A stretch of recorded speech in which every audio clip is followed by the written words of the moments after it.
At BC Place in Vancouver, the noise level's going to rise now, folks. We're under 50 minutes to kick off. The players are set to be introduced. Let's join BC Place house announcer Bill Courage.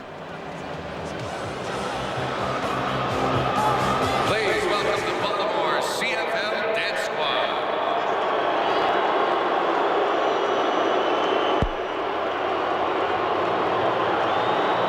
And now, the 1994 Eastern Division champion Baltimore CFL football team. At left tackle from Nevada, 6'6", 290, the CFL lineman of the year, number 68, Shar Pordanish.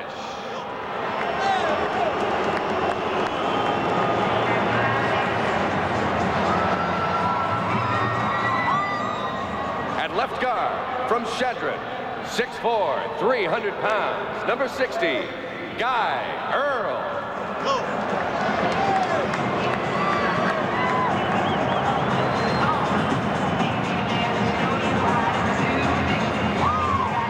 At center from San Diego State, 6'5", 280, number 51, Nick Subis. At right guard from Western Illinois, 6'5", 300, number 63, John Earl.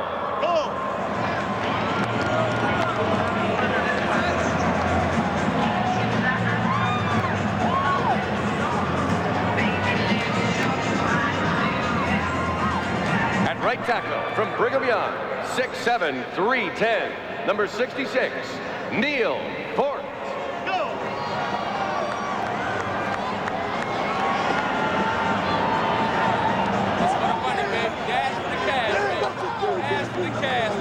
At wide receiver from East Carolina, 6 foot 185, number 84, Walter Wilson. Franchise.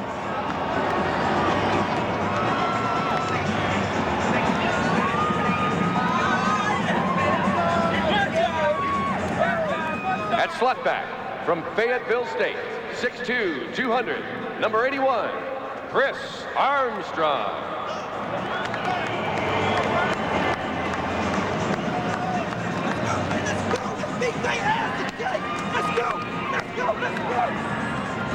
At slot back from Tuskegee, 6'3", 200, number 80, Joe Washington.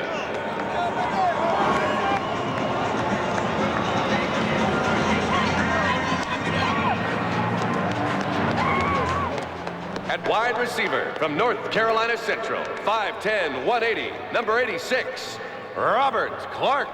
Yeah, baby. Let's go, baby.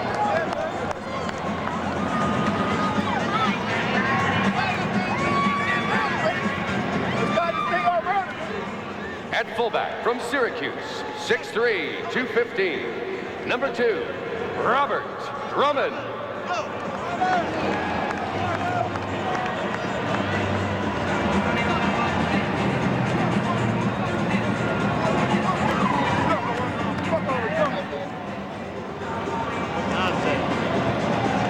At running back from Fullerton State, the CFL single-season rushing record holder, the Eastern Conference Player of the Year, number 27, Mike Pringle.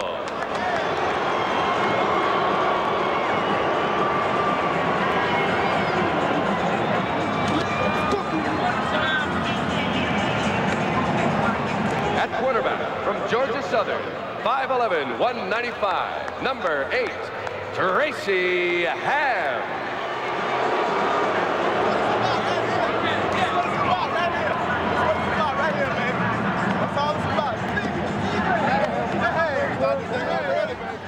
The kicker from Clemson, 5'9", 185, double zeros, Donald Igwe Buike.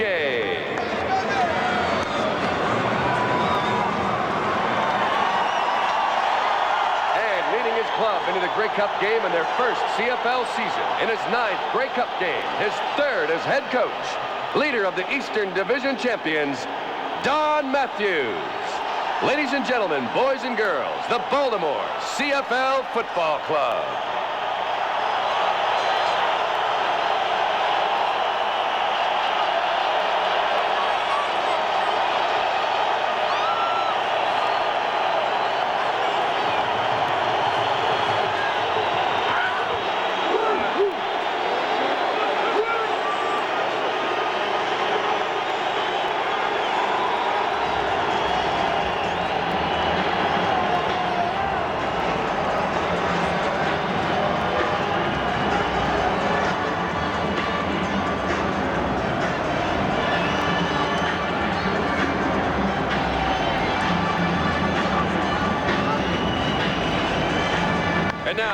welcome the fitness world Lions Pride Dance Team.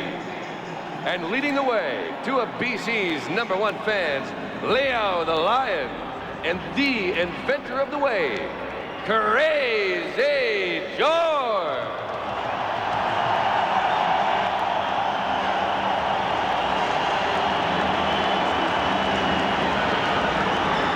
And now presenting the 1994 Western Division champions, the BC Lions.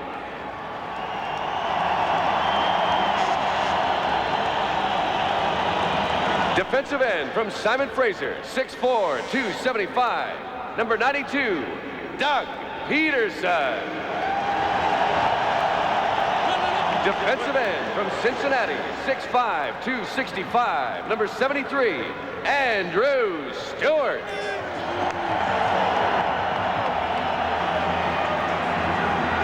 At defensive tackle from Utah, 6'2", 235. Number 74, David Shader.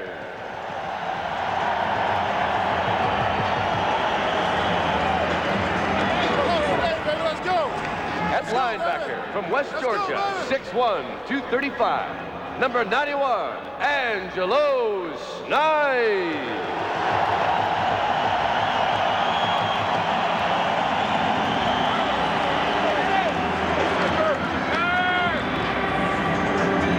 Linebacker from Fairmont State, 6'2", 230. Number 94, Henry Newby.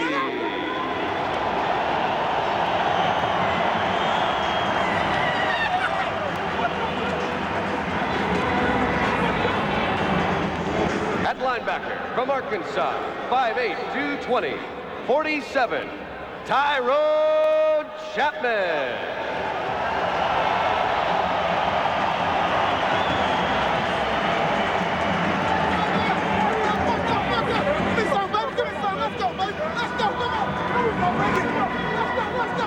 At linebacker from Nicholas State, 6'2", 225. Number 96, Virgil Robertson.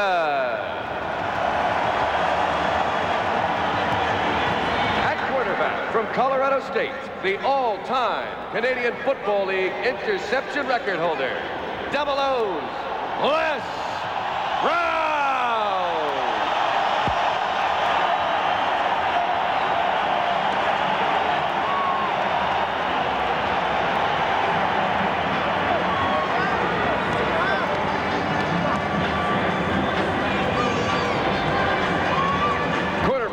Texas A&I, 6'1", 200.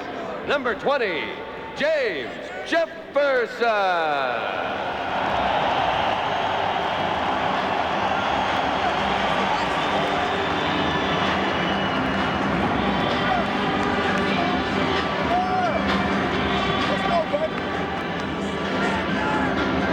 At halfback, from Eastern Michigan, 6', 185. Number 26, Charles Gordon.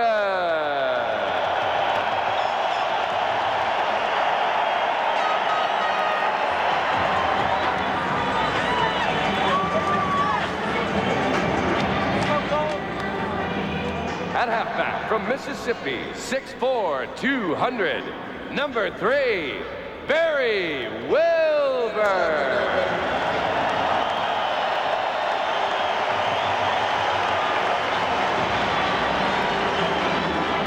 Safety from Bishops, 5'11", 195. Number 13, Tom Yura.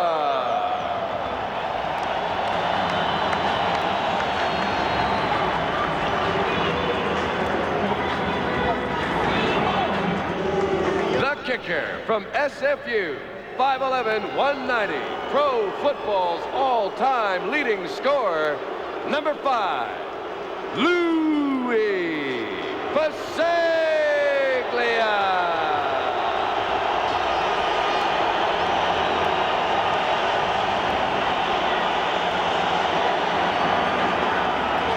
And in only his second full season as the BC Lions' 17th head coach, from 3-15 in '92 to today's Grey Cup championship game, head coach of the Western Division champions, Dave Ritchie. Ladies and gentlemen, boys and girls, the BC Lions.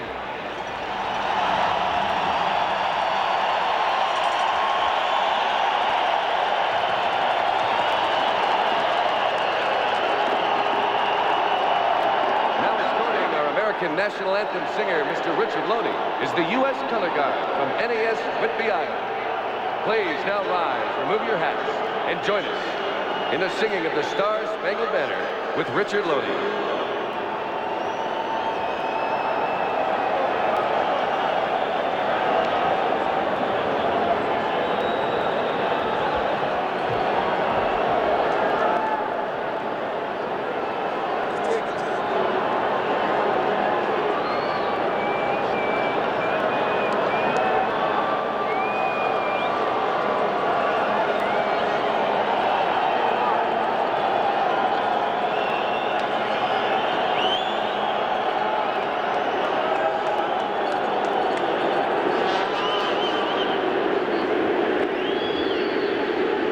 With the singing of the Star-Spangled Banner, Richard Loney.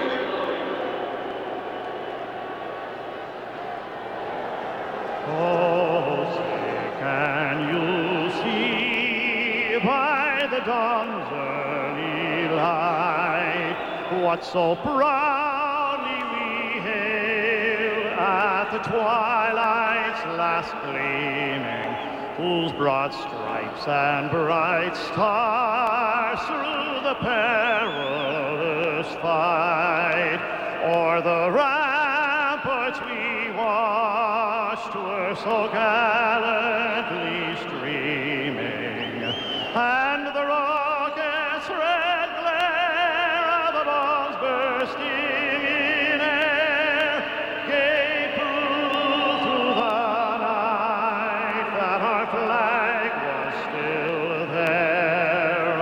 Oh, say does that star-spangled banner yet wave o'er the land of the free and the home of the brave?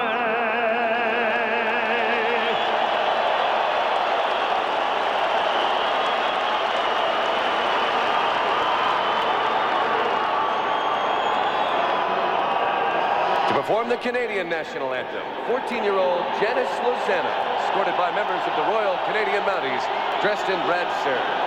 Please join in the singing of "O Canada" with Janice Lozano.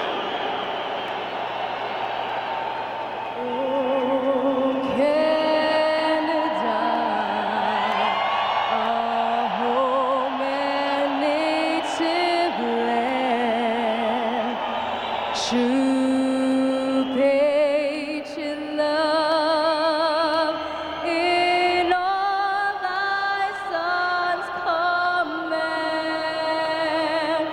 with glowing hearts receive thee rise, the true north strong and free, from far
We've talked a lot over the last few days about noise and how Baltimore would handle it. CFLers getting an idea perhaps of what it may be like inside BC Place today. Could it be there's a groundswell of patriotism in this building? We're through most of the business now. The Grey Cup game is just a few minutes away. BC and Baltimore are set for kickoff. Well, at BC Place in Vancouver, it's hard to hear yourself think, and the game hasn't even begun. Quickly now to Mark Lee for an update from the Baltimore bench. Mark? Scott, this developing news, Walter Wilson just told me that he will play this game at receiver for Baltimore, despite the fact he has a separated right shoulder. He has a lot of swelling in the shoulder. It says he has trouble lifting the arm. He injured it just before the East final against Winnipeg and said had the Bombers known he was hurt, they could have jammed him off the line and rendered him useless. They didn't know it. He made 2 big catches in that game. So let's see if BC figures it out and how they treat Walter Wilson in this football game. Let's go to the Lions bench right now where Steve Armitage is standing by. Steve?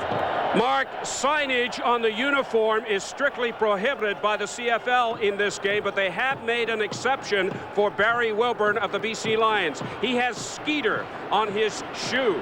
That is in honor of his godmother, Wilma Rudolph. She won 3 gold medals for the United States in the Rome Olympics in 1960. She passed away about a month ago, and Barry has dedicated this game to her. Scott? All right, Steve. Kent Austin all set to start a quarterback for the Lions with a separated shoulder. He'll have had an injection of freezing, but there's going to be a pain factor for him. A quick comment now from Matt Dunnigan, who played the Grey Cup game in 1991 for Toronto with a broken collarbone. Matt? Well, it's a situation where it's 1994. They can do wonderful things with modern medicine. He may not have a shoulder, and they can freeze him up, and he can go out there and play. I think Ken will work through it, no problem. Okay, Matt, so Baltimore knows all about Austin's shoulder under the category of do what you have to win. I guess he can expect to be hit high at every opportunity that Baltimore gets today. Baltimore versus BC, Canada versus America with the Grey Cup on the line. And here again is Don Whitman. Thank you, Scott. Hi again, everybody. Baltimore preparing to kick off to BC. Donald Igwe-Dike, who propelled Baltimore into this championship game with a 54-yard field goal late against Winnipeg last Sunday, is preparing for the kickoff. James Jefferson and Spencer McLennan are back to receive. Number 20 is Jefferson, 16 is McLennan. Emotions running tremendously high, as you saw during the playing of the national anthems.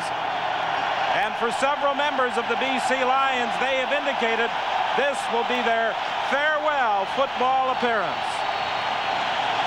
And the crowd very early getting into the football game. And the 1994 Grey Cup game is underway, and Spencer McLennan will bring it back for the BC Lions, and he's upended as he gets to the 33-yard line.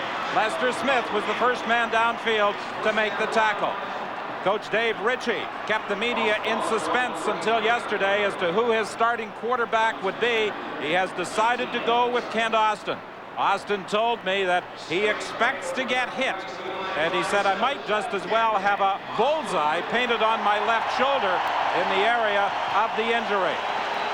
But Austin, according to the medical staff with BC, has one of the highest pain thresholds of any player they have ever dealt with. Well, Don, he's going to get a little help, too, as I say. When they're injected, whether it's Novocaine or Xylocaine that's in that area, they can localize it and hopefully take most of that pain away from him. That's Charles Anthony you saw with the Baltimore team that came down on that initial tackle and has got stunned a little bit and getting some help off to the sideline. Well, off the back, Baltimore has to go with an adjustment in their secondary. Petrie has to come in for Charles Anthony, and will Kent Austin attack that area immediately? Austin indicated he'd like to flood a zone early in the football game, see what they're doing defensively. He throws to Clark, and Clark takes it up to the 44. That will be close to a first down. Ken Watson and Carl Anthony, 2 defensive backs who were victimized the previous time they met on October 22nd, combined on the tackle. Ken Austin coming out initially, and what he's going to do is he's going to throw to that wide side out. We talked about him not having much range and throwing it to between the hashes and the slots. James decided he wanted to test that Baltimore defense. Well, that's one of the things, and with that shoulder ailing him on the left side, you'll see Ken Austin more often than not throw to the right side of the field this afternoon. Ray Alexander lines up to the right side. He's the biggest receiver for the BC Lions. Lions, and he makes the catch at the 43 of Baltimore. Carl Anthony made the tackle. 26 yards, Austin and Ray Alexander. And Austin completes his first 2 passes. This is the way the BC Lions line up offensively. They were hoping that they would be able to get Mike Trevathan into the lineup, but he is still out with health problems. And the key man in the receiving corps, as he has been most of the season, is number 82, Darren Flutie. They hoped they would be able to run the ball, and Corey Philpott, with the first running play of the game, takes the ball to the 40-yard line. Good thing to do. All of a sudden, Ken Austin comes out. He's going to go with a mix-up of play selection. He's going to throw the ball wide side out, try to get him to spread out. He does an excellent job. A good play fake inside, holds the linebacker. He's going to throw the ball to Trevathan. Then he comes back and uses the big weapon that he's had all season long. Give it to Philpott and let him find a hole and get it down for some yardage. 2nd and 7 for the Lions. Austin out of the shotgun, looks to the sidelines, and it's over the head of Darren Flutie. You know, for so many years, brother Doug always had the flair for the dramatic until Darren made that end zone catch last week against Calgary. Well, I think that was just a prelude to his season, as he's been consistent all year long, one of the better inside receivers in the CFL this season, and for him to make that catch and catapult BC into the Grey Cup was just a great capper to his season thus far. So on 3rd down, Lou Pasaglia will attempt a 47-yard field goal. The all-time leading scorer.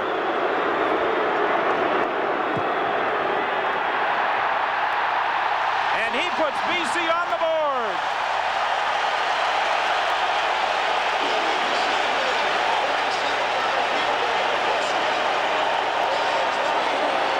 Take those points any way that you can get them early in a football game. What a great confidence builder to be able to drive down and not have this Baltimore defense shut BC out, but come away with at least 3 points on Louis' field goal. Lou says he doesn't have the distance anymore that he had in his earlier years in the Canadian Football League. He said he now concentrates more on style.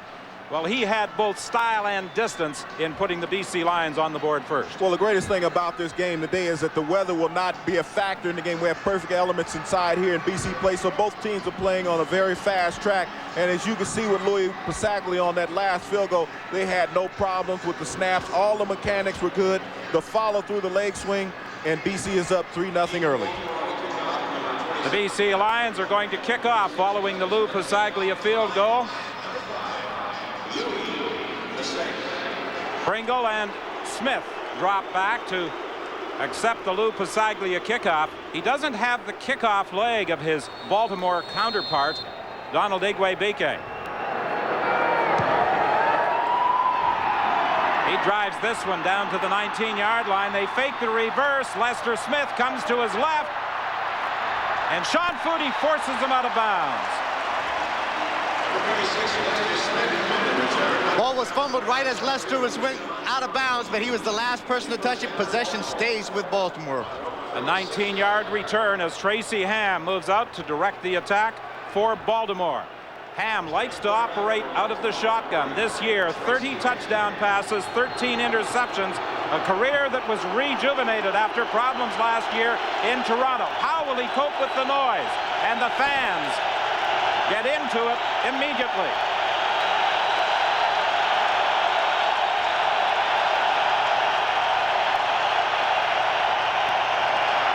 Fake inside. James Jefferson intercepts.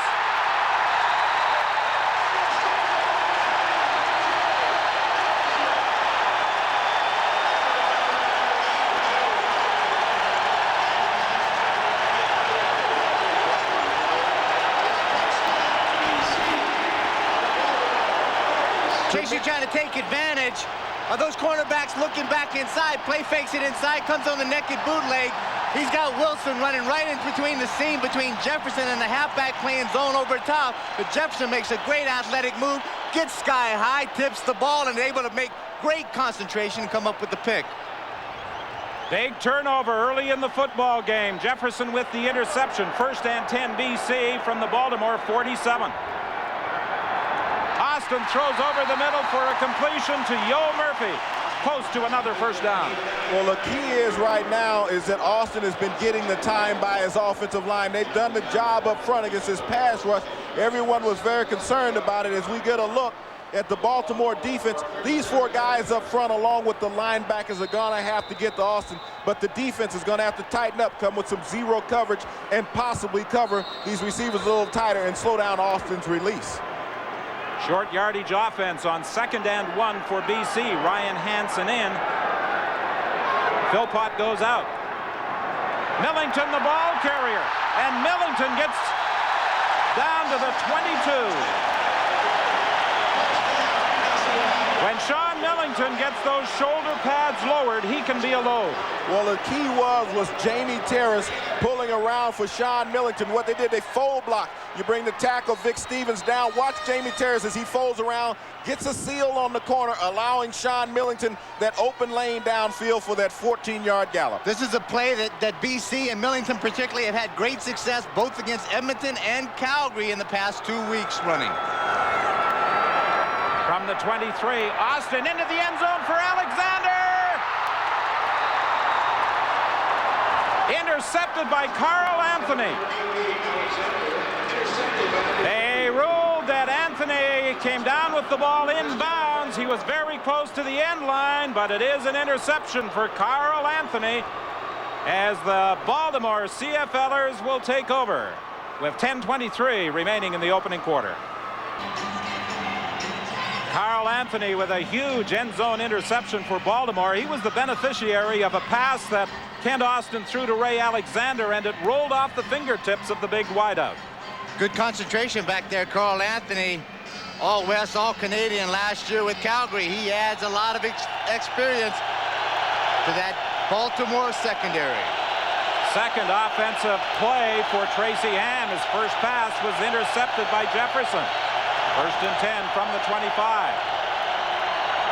Hand off to Mike Pringle. Pringle follows the blocking of Guy Earl and will get a first down. He takes the ball up to the 39. A 14-yard run. It was Tyrone Chapman who forced him out of bounds. We get the tail end of that interception. We've seen 2 great athletic plays by Carl Anthony and James Jefferson. Concentration, Carl Anthony has been picked on a lot in the playoffs by both Winnipeg and Toronto, but he's came up big time and time again, and once again here in the Grey Cup versus the BC Lions. Last week against Winnipeg, he scored the game's only touchdown on a fumble recovery. The only time this year that the defense has scored a touchdown for Baltimore. Pringle takes the ball out to the 42-yard line. That will be a pickup of about 3. We're seeing a lot of emotion and a lot of scuffling going on the field here early, and this is the type of game where you'll get players trying to gain that intimidating advantage as we get a look here at the Baltimore offensive line, which could be the key to the game if Baltimore is going to have any success this afternoon. A very solid receiving core with the league's top rushing game coming into the Grey Cup. And Robert Drummond, who replaced Mike Pringle in the semifinal against Toronto, has replaced Peter Tuipulotu, who was injured last week against Winnipeg.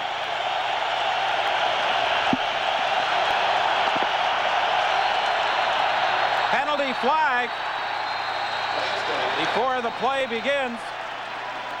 Got a timeout violation early in the game. The noise has become very evident that Tracy Ham is having trouble getting the signals out to the rest of his players. Timeout violation. Baltimore number 8. Still 2nd down.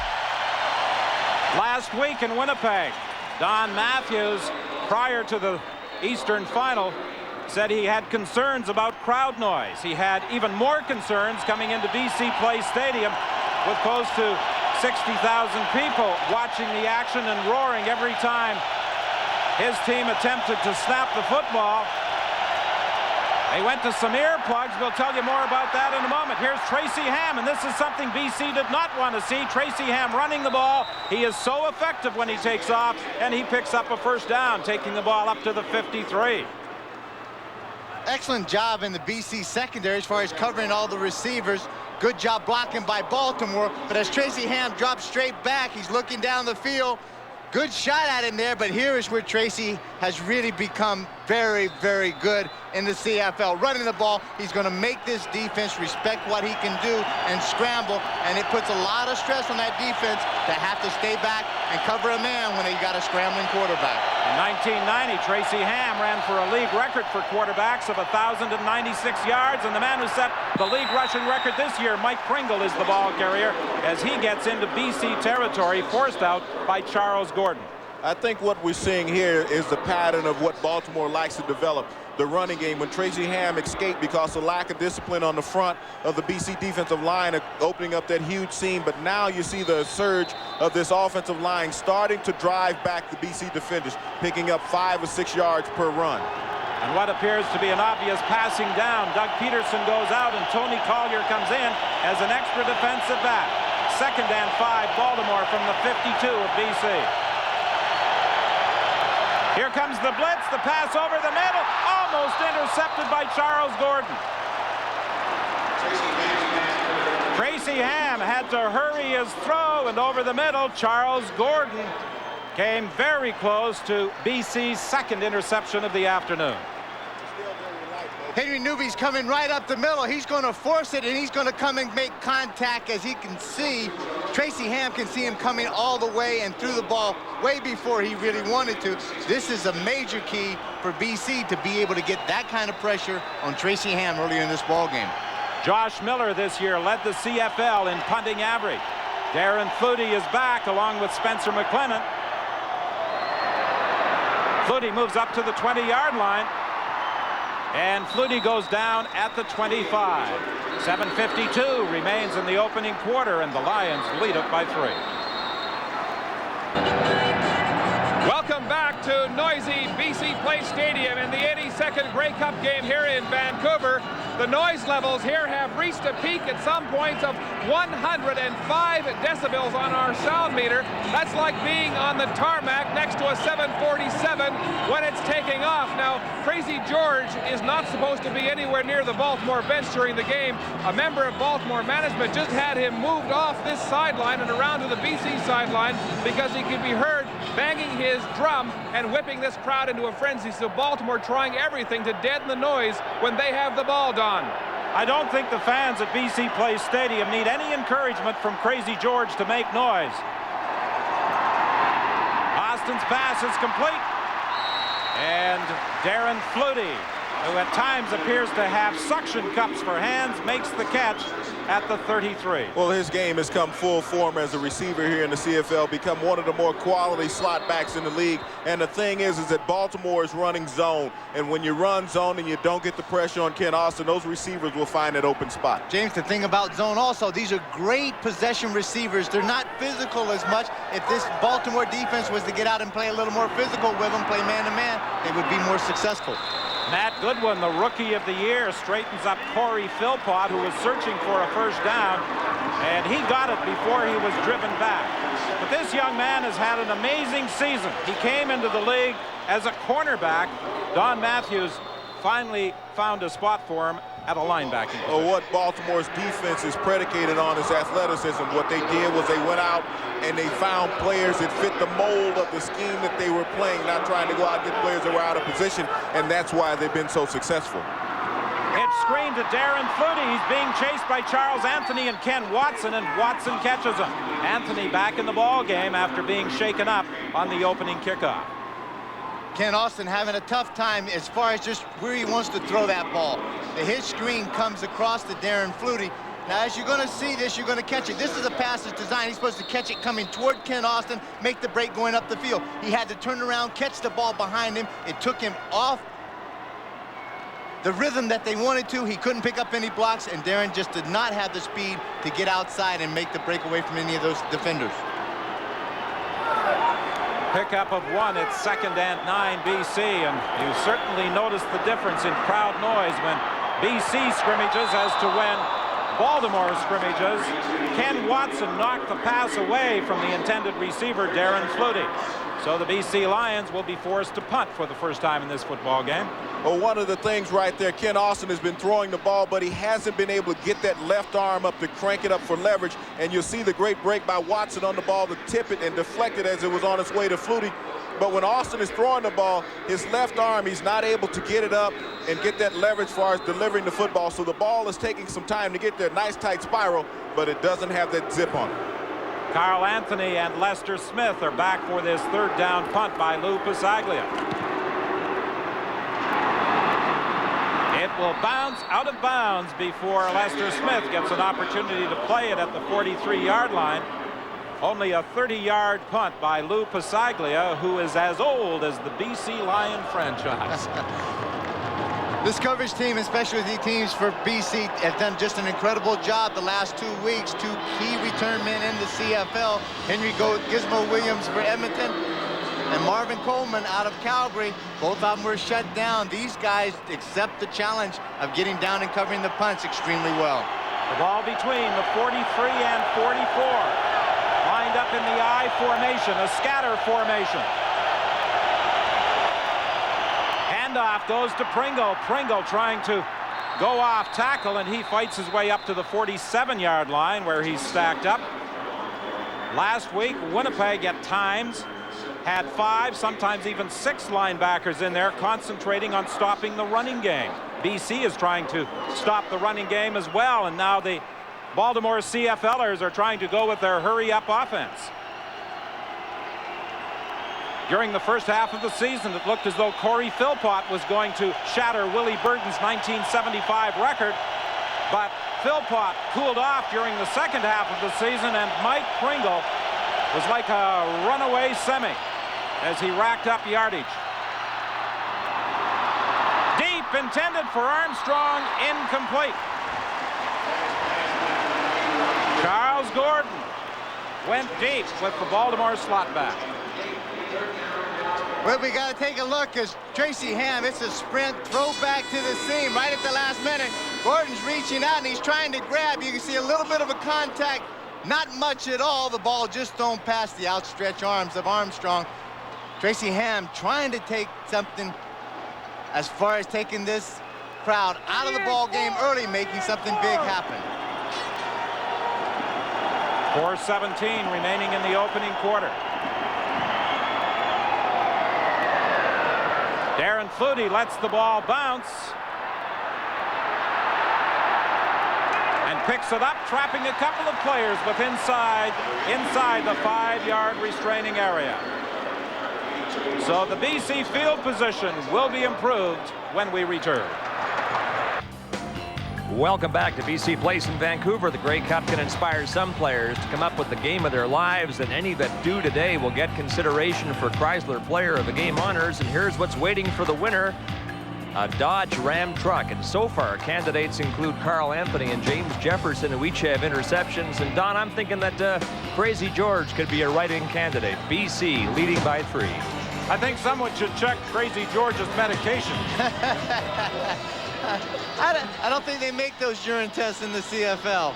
Well, I think when you consider players of the game, you have to look at Ken Austin with the job that he's done for. This is a throwback to the 1989 Grey Cup, where he was injured in the Western Final Championship game, but got the start in the Grey Cup and led Saskatchewan to that thrilling 43-40 victory over the Hamilton Tiger Cats.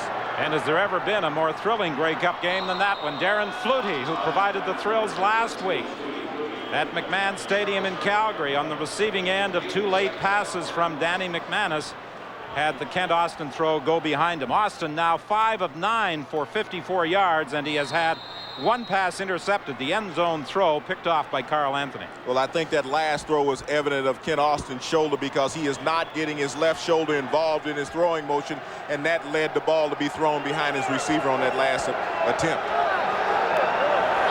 2nd and 10. The ball is at the 32. This is where Baltimore likes to come after you. Pass is complete to Yo Murphy, and Murphy is stopped short of the first down. He was tackled at the 40-yard line by Matt Goodwin. But this is going to be a close call right here, because he is stopped, but it is very, very close. But I think he's going to come up about a yard short according to the placement. We see Yo as he breaks it off inside. Anthony closes on him, but what Anthony does is that he pulls him back. He does not allow him to fight for that extra yardage, and that's what you do as a defensive back when you break down. But watch Ken Austin throw in motion. Look at the left shoulder. He is not able to get that shoulder up. It's bothering him. very gamey quarterback, probably has the highest threshold of any player in the CFL, and he's going to be out there winging as long as he can. It's about a yard shy of a first down. Decision time now for Dave Ritchie over on the BC bench. Well, this is a decision that's easy for Coach Dave Ritchie. This is the biggest game of his career and of his player's career. This is a road that you may never come down again, so you don't let opportunities get away at this chance. Go big or go home. Take a look at the size of these guys up front.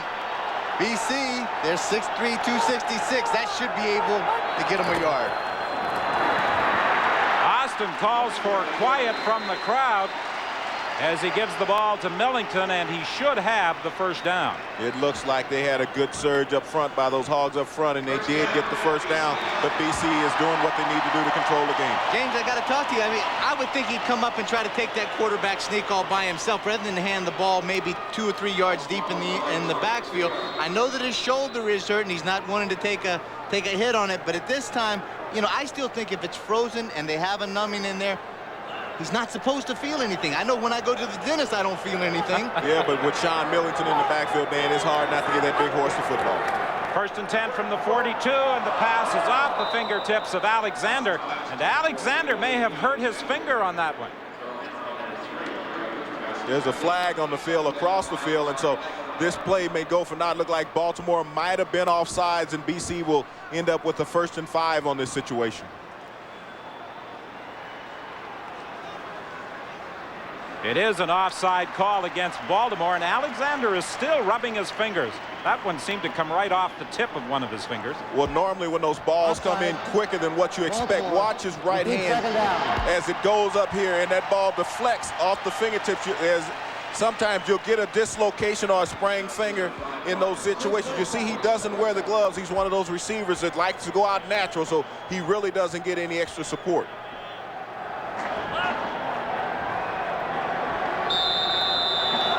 First and 5 now, BC. The ball is at the 47.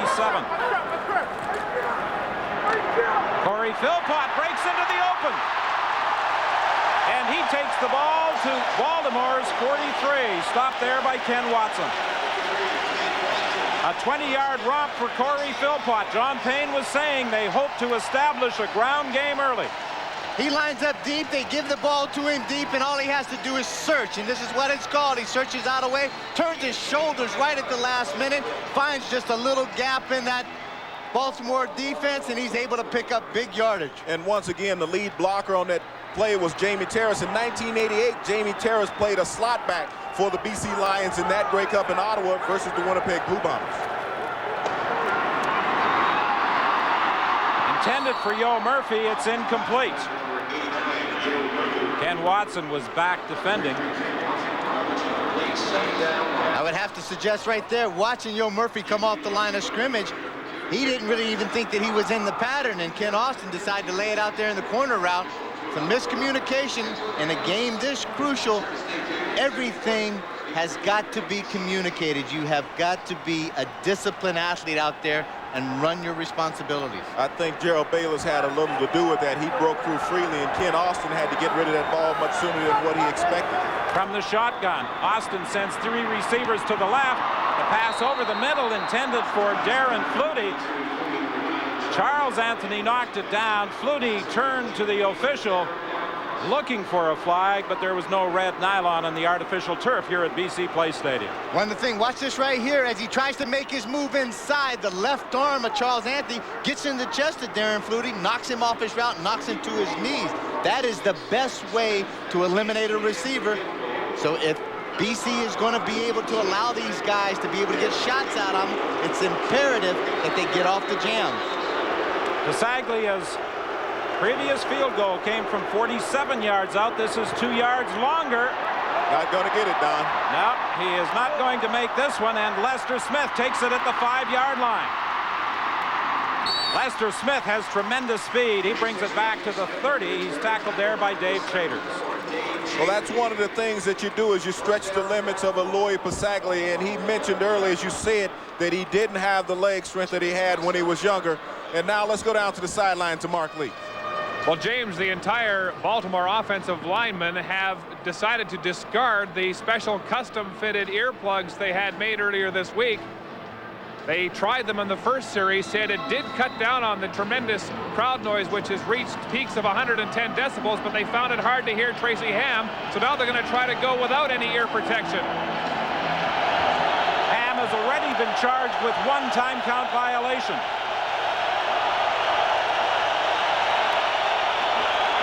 He dumps it off to Pringle. Pringle cuts back into the middle, and Doug Peterson tracks him down from behind.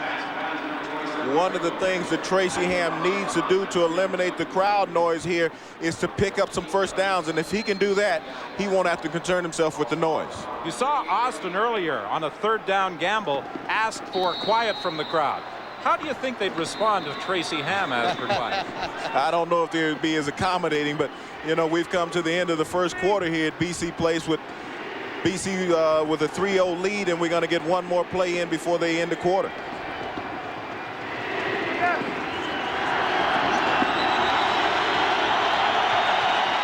Second and 2. Baltimore now going with two tight ends. Borelli and Miller come into the ball game. It's called the elephant formation, where you bring the offensive linemen in as tight ends trying to pick up the first down. Washington in motion across the formation. Final play of the opening quarter. Pringle tried to get outside, and he's stopped.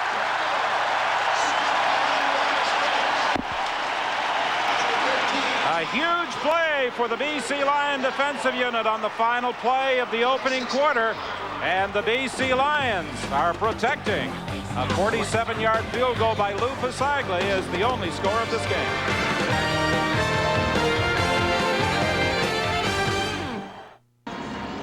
This is the type of scene you'd like to freeze and put in a postcard, and the BC Lions would like to freeze this type of play and stress the importance of a defensive effort such as this. Great effort, all-around effort. Everybody's doing their job up front, but all of a sudden, here's the guy that's going to make it. Tom Europe, as the play is made here, is going to bounce outside. Now watch this, coming just off the left of your screen, that's number 96. It'll be Virgil Robertson.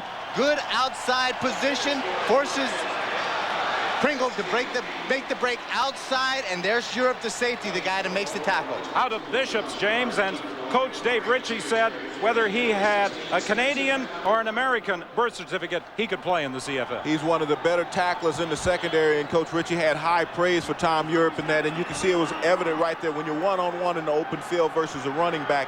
You go down low, you don't challenge him. He knew where to bring him down.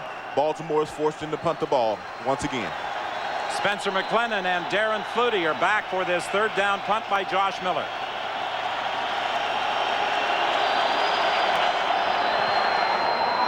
It's a beauty. It chases McLennan back to his own 21.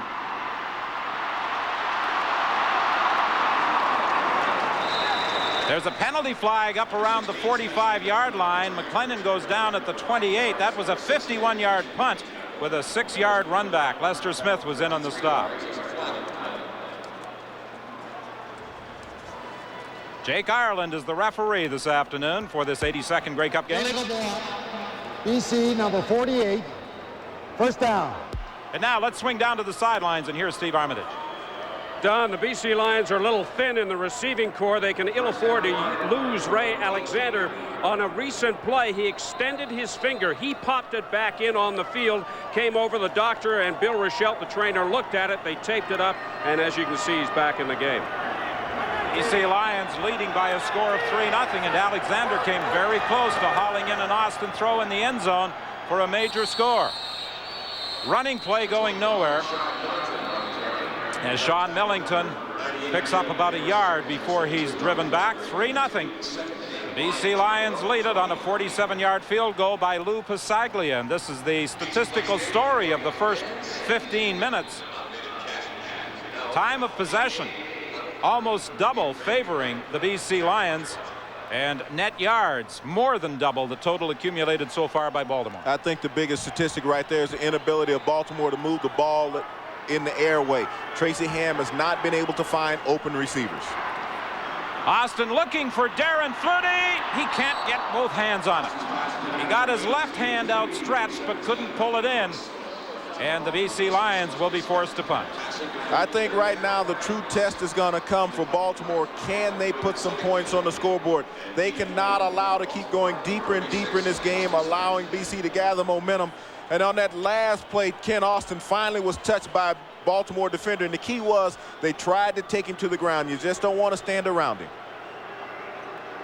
Don Matthews is going to see his team get the ball back in pretty good field position as Pasaglia is back at his own 5-yard line for this third down punt. They've only got one man back, and that's Lester Smith. These guys have blocked a lot of punts this year for Baltimore. Excellent kick by Pasaglia. Smith has to go back to the 43, and he returns it to the 49. Ricardo Washington, number 45, was there for the tackle. Stop. All right, Don, comment now from one of our game day analysts, Ron Lancaster. Ron, the noise is not helping Tracy Ham, but I think his biggest problem is with the BC defense. Well, you saw the statistics at the end of the quarter. The BC defense is shutting down Baltimore's offense. They're sure they got 40 yards rushing, but that's not enough for Baltimore. They've got to run better. Matt, what Baltimore's got going for them is BC dominated the first quarter, but they're only down by 3. You're exactly right. They've kept it close, and although they've dominated, like you said, in every statistic, hey, they're only up by 3 points. First and 10 from the 49. Underthrown is Walter Wilson. Baltimore, James, dressed an extra receiver for this game, number 5, Mike Alexander, because of their concerns about how far Walter Wilson would be able to go. Well, Walter Wilson, he's going to go. He's like Ken Austin. You came in with the separated shoulder. Mike Alexander's a huge receiver. 6'5" would be a tremendous target for Tracy Ham. But the thing now, regardless of who's playing receiver, he has to be able to get the ball to him. From the shotgun. Ham rolls to his left. Chapman is after him. The pass thrown up near the 45-yard line. Tom Europe came up to make the tackle, but Walter Wilson was able to hang on for a gain of 16. That's vintage Tracy Ham. If you only come with a 4-man rush and you can't get any support on the corner, that allows him to get out, press the corner, find that open seam without any obstructions in front of him. Walter Wilson set down when his quarterback got there, first down. He was dubbed the franchise earlier this year in Baltimore. Again from the shotgun, Tracy Ham has some time. Now he's flushed out, being chased by Peterson, and then Angelo Snipes forces him out of bounds. Good disciplined defense in the secondary by BC that time. Tracy's key weapon when he starts scrambling. A lot of defensive players leave the respective responsibilities and come to start chasing Tracy. Then he finds the open receiver. Well, as he scrambles outside, then he just gets outside. They lose containment, but right at the last minute, Angelo Snipes is able to come back up and be able to stop Tracy from picking up the first down. Dan, that will stop those linebackers from dropping so deep also in that secondary coverage, and it may open some stuff up underneath for the inside receivers. Second and 6, Baltimore. This is where Tracy Ham is going to have a problem, trying to operate from the shotgun. Incomplete as he was looking for Robert Drummond. They were hoping to get a matchup of Drummond against a BC linebacker. Well, Tony Collier was the guy that time that was covering Robert Drummond, and when you get a defensive back on Drummond, it's not going to be a mismatch. That time Collier with great coverage. This guy here is a world-class sprinter. He has been timed in 4.2 in the 40, so they don't lose anything out there. It could be even a mismatch when you get this guy hooked up with any defensive back of the BC Lions. Drummond had gone off the field and now has to come in late as the 12th man in a field goal attempt by Igwe-Bike from 47 yards. Short. Taken at the goal line by Spencer McLennan. BC fans will recall a game earlier this year against Edmonton where he returned a missed field goal 109 yards for a touchdown. The score holds 3-0 BC. Welcome back to BC Place, Grey Cup 1994. Donald Igwe-Bike overstrided on this kick. Watch his left plant foot as he overstrides the ball and try to compensate. And when he did that, he had to scoop it too low, got too much rotation, didn't get the distance on the kick. Well, Lou Pasaglia, who is totally familiar with this facility, was telling me that depth perception in the dome can be a problem. you try too hard to get a little extra into the kick. Well, the thing was, he didn't have to worry about the elements. The ball would have carried here inside. Austin completes the pass for a gain of about 9 yards to Ray Alexander. He has a little extra tape on the ring finger on his right hand as a result of that earlier miscue. Little drag route, little rub route from the inside. That's number 89, Yo Murphy, that comes in and holds up the defender. That's Carl Anthony. That allows Ray Alexander to slide up underneath that man coverage and pick up 9 yards. 2nd and 1, and Corey Philpott is not going to get it. As a matter of fact, he's driven back. And I think, gentlemen, this is where Kent Austin's shoulder is a problem. He might be reluctant to carry the ball himself, 2nd and short or 3rd and short. Well, I would definitely say it's a problem because you're not going to risk it. But watch O.J. Brigance as he submarines inside, knocks Philpott off stride and makes a play short of the 1st down. But with that ailing shoulder with Kent Austin, now you had a 1.5-dimensional quarterback. Now you have a 1-dimension quarterback. And the defense for Baltimore is going to get more and more cranked up and start teeing off on him. Similar kind of play that we saw on the short yardage by Baltimore. O.J. stuffs it up, makes him bounce outside, and there's Matt Goodwin, the sure tackler for Baltimore, there to stop him short of the 1st down. Again, just one man back, and that's Lester Smith, but another big kick by Lou Pasaglia. Lester Smith brings it back to the 52, met there by Ricardo Washington. A 48-yard punt by Pasaglia, 10 yards on the return. This coverage team has done an excellent job so far early in part of this game of making sure that Tracy Ham doesn't get to start on a short field. One of the things Baltimore has to try to do now is pick up some 1st downs. They came up short on that last field goal attempt, but now if they're going to stay in this game, even though they're only down by 3, it's a huge moral victory for the BC Lions at this point to go on over halfway through the 1st half and not allow any points.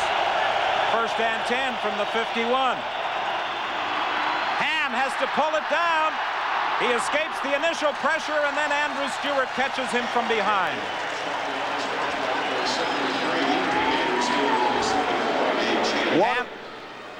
Ham was fortunate that he was able to get up after he stumbled initially. One of the things Tracy did early in his career, when he felt the pressure, he would run right away.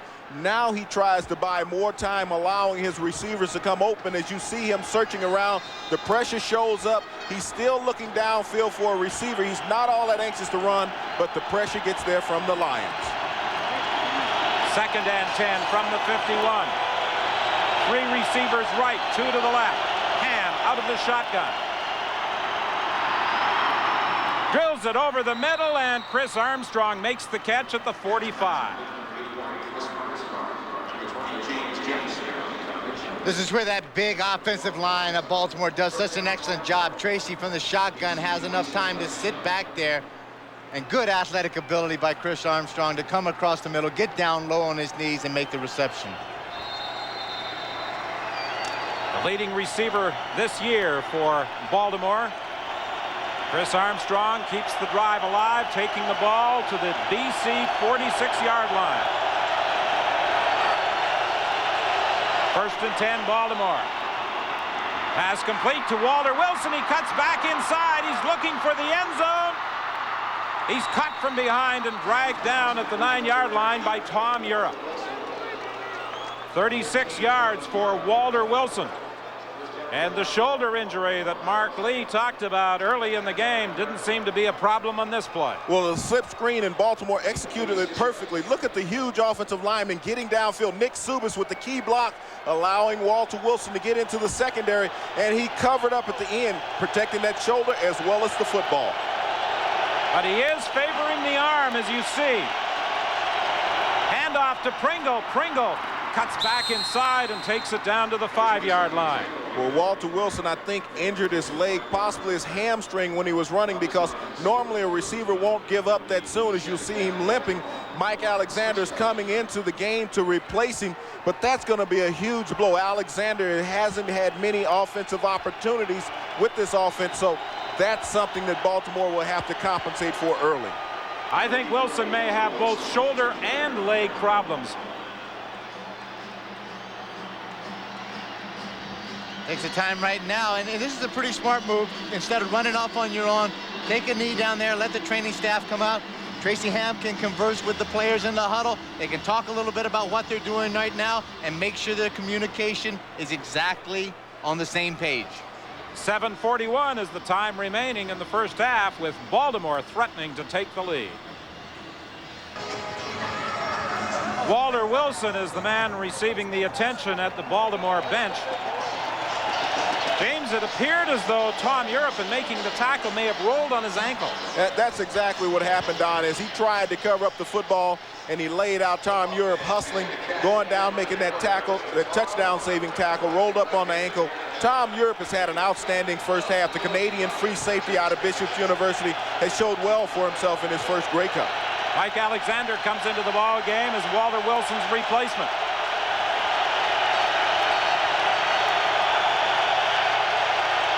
Second down from the 6. End zone toss, incomplete, penalty flag. Joe Washington with Barry Wilburn all over him.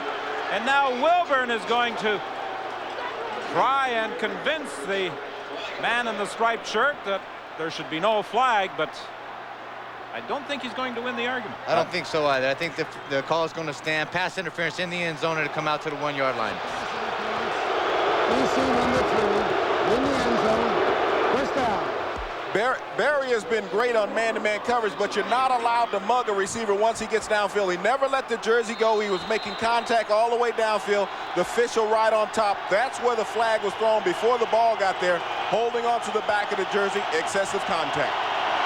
From the I formation or the scatter formation, it's first and goal from the 1, and it's Mike Pringle.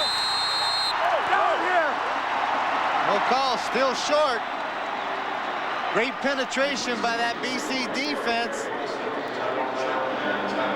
You know, what was the problem there, Dan, that the play took so long in developing? You want to come with the straight dive, possibly go over the top. They tried to run off tackle, and as in running off tackle, Mike Pringle is trying to skate along and find a seam. You just got to bang up in there, put some hats on hats, and move that line of scrimmage. That's why they call it the search play, and that there was just nowhere to go. Second and goal from the 1. Pringle, the lone setback. Ham gives it to Pringle. He didn't get in. Pardon me, Ham faked to Pringle and carried it in himself. Everybody went for Mike Pringle. Even you. Even me. And Tracy Ham carried it in himself. Well, Tracy Ham, very crafty, and that's the maturity of a Tracy Ham at quarterback. Understanding where the defense is going to concentrate all their efforts. Mike Pringle with the dive right up the middle, the naked boot, put it in, pull it out. Angelo Snipes went for him. Tracy waltzes in for his first Grey Cup touchdown. Beautiful fake by Tracy Ham to Mike Pringle as Baltimore takes the lead.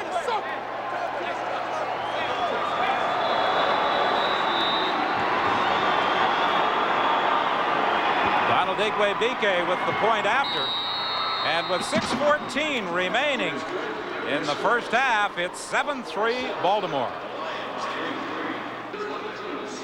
Inside BC Place Stadium, Tracy Ham has put Baltimore in front, and you don't foul a defense on second and goal much better than Ham did. When you're good like this, all Tracy's going to look, he's going to look at Angelo Snipes right here. He closes really tight, looking for Mike Pringle.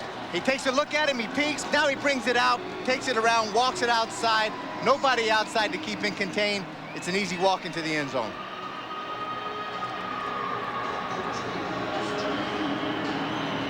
Now, will the crowd in BC Place respond? Now that Baltimore has scored the first touchdown here in the game and BC is trailing for the first down, how will Ken Austin react, and will the crowd be there supporting him still? Donald Igwe-Bike kicking off for Baltimore. McLennan takes the ball, cuts back into the middle, and he went airborne as he was hit at the 31. A 61-yard kick and 18 yards on the return for Spencer McLennan. You could see the motion swing start to go Baltimore's way. Watch Matt Goodwin as he flies down recklessly. Sheldon Canley will finish it off once McClendon goes airborne, but this Baltimore defense and specialty teams are flying right now. What a great rookie that linebacker is. He plays every down defensively, he works hard, gets out there on the specialty teams, and he gets down, and it's just pure heart and determination. 1st and 10 from the 35. Intercepted by Walton. He laterals it off to Carl Anthony, and Anthony will get to the end zone. Walton intercepted and then alertly flipped it out to Carl Anthony, who took it in for the score. Don, it was evident when it came in. You could see the crowd was flat. Baltimore was fired up defensively. The pass rush was getting on Ken Austin, forced him to throw the ball quicker than what he expected. Watch as the pocket collapse around Austin. He's forced to get rid of the ball, and Walton coming across from his middle linebacker position made a great break. A former defensive back laterals the ball out to Charles Anthony, his 2nd touchdown in as many weeks. Last week versus Winnipeg, and now versus Baltimore. Make that Carl Anthony, and Baltimore is up right now 13-3 in a very quiet BC place. A 44-yard interception return. Walton had 10, Carl Anthony 34. Donald Igwe-Bike adds the point after, and with 5:39 remaining in the half, Baltimore with 2 quick touchdowns has moved in front by a score of 14-3. All season, Baltimore did not score a defensive touchdown. They got one last week when Carl Anthony recovered a fumble, and they score another in the Grey Cup game with Anthony taking it in. As Ken Austin's looking, he wants to go to Darren Flutie all the way. He just does not see, and he's looking to his right. He doesn't see to his left. The middle linebacker, Walton, comes right across, slips up underneath it, and then that linebacker's got great presence of mind. Well, you'll see flip this ball off just as Matt Clark comes in to try to make the tackle on it, laterals it back, and Carl Anthony does the rest of the business. Well, this Baltimore defense is an opportunistic defense, and the key is Alvin Walton. We talk about that linebacking core. 3 linebackers, all former defensive backs. Walton was an all-pro safety with the Washington Redskins on their Super Bowl team. Matt Goodwin was an all-conference defensive back at Iowa State, and you had Tracy Gravely, who played defensive back in Ottawa here in the CFL. This is a team with athleticism and speed, and you could see at that time they interact so well. They can disguise their coverages and make difficult reads for quarterbacks. That's the great thing about defenses, in a sense that when you play together, you have that 6th sense of knowing where everybody is the minute the ball is snapped. Spencer McClellan moves up to the 23-yard line. And he gets back to the 37-yard line, and that's where Kent Austin will scrimmage 1st and 10 after a 14-yard return by Spencer McClellan. You know, football is a team game to the utmost. And when you look at one phase of your team, it's not clicking, and you come back. Specialty teams have worked for Baltimore, and also their defenses. Now they have a pretty comfortable lead of 11 points, but Ken Austin has to find a way to get back in it. And one of the ways I feel to get back in it, come back and be patient again. Start nickel and diming this stuff. Throw it underneath the zones. I think he was taking it downtown a little too much. Run the ball and then set up that play action stuff that he's got. He gives to Corey Philpott, and Philpott has a BC first down as he drives up to the 49-yard line. A run of 12 for Corey Philpott, and he was running hard. Well, that's one of the things that made Corey Philpott very successful early in the season, was those quick hitters. But the guards, Denny Chronopoulos pulls out, Philpott finds the seam, and he explodes through there for 12 yards. And if he's running hard and he hits that seam properly, he can bust it a long way. 4:58 remaining in the half. 1st and 10 from the 49. Sean Millington this time the ball carrier. And he's going to be close to another first down, stopped by Tracy Gravely.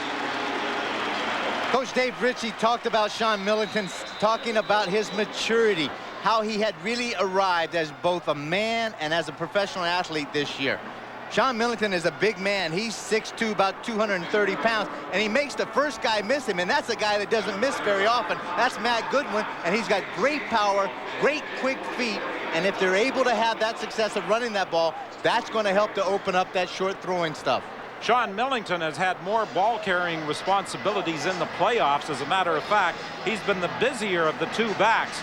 131 yards in the two postseason games as opposed to 61 for Philpott. Well, when you've concentrated so much on him throughout the season as being the lead blocker, and now he comes as that changeup, and Danny alluded to earlier, nickel and diming, and that's what's occurring with the running game. This is a waste down right now for Ken Austin. This is one where he might want to air it out. And Sean Millington, again, that Western final in Calgary, that was a slippery turf out there. It was a slow track to some extent, so you need a big, powerful guy like that. It's not conducive to a fleet-footed scat back like Corey Philpott.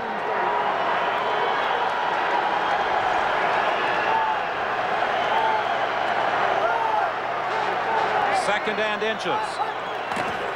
Sean Millington, the SFU product, carries inside the 50-yard line for a BC first down.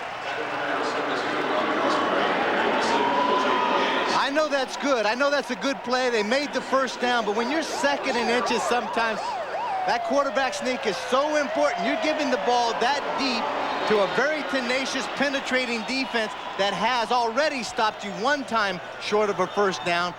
I would say that all of a sudden, Ken, you got to play the whole game, not just stand back there and throw the ball. You're going to have to take the hit every now and then, run that quarterback sneak, make sure that we get the first down. They were able to get it with Millington. They give it to Millington again. This time he'll get about 3. 6 of BC's 7 first downs have been as a result of the rush. Well, right now they're trying to establish the running game because the pressure, if you go back to the interception that Walton picked off of Ken Austin, the pressure had started mounting against the BC quarterback. Now he needs to slow it down, which he has. One thing that's really important, I think, also, is that now this is a really solid possession drive for BC. More importantly, it keeps Tracy Ham on the sideline. That's the best defense. They had some momentum going, and Tracy would come out, and he likes to go for that home run ball early after scoring 2 already. Austin overthrows Matt Clark. And the BC Lions, with 3:04 remaining, are forced to kick it away as they trail by a score of 14-3. This is the 12th Grey Cup game to be played in Vancouver. The Lions have the dubious distinction of never having won a Grey Cup in Vancouver, the only CFL team that has not won here, at least Canadian-based CFL teams. The last time the Lions won the Grey Cup was 1985 in Montreal. They beat Hamilton 37-24. 1964, 10 years after their inception, was their only other Grey Cup victory. And in their first year, Baltimore is hoping to become the first ever expansion team to win a championship.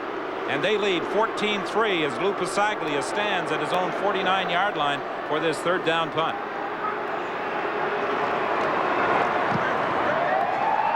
Kicking it to the corner.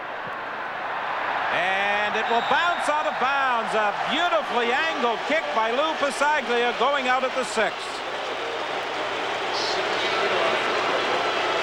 You've got the best on both worlds right there. The best field goal kicker in the history of the game. And the best punter in BC place. 2:43 remaining in the first half. Baltimore backed up to the 6-yard line.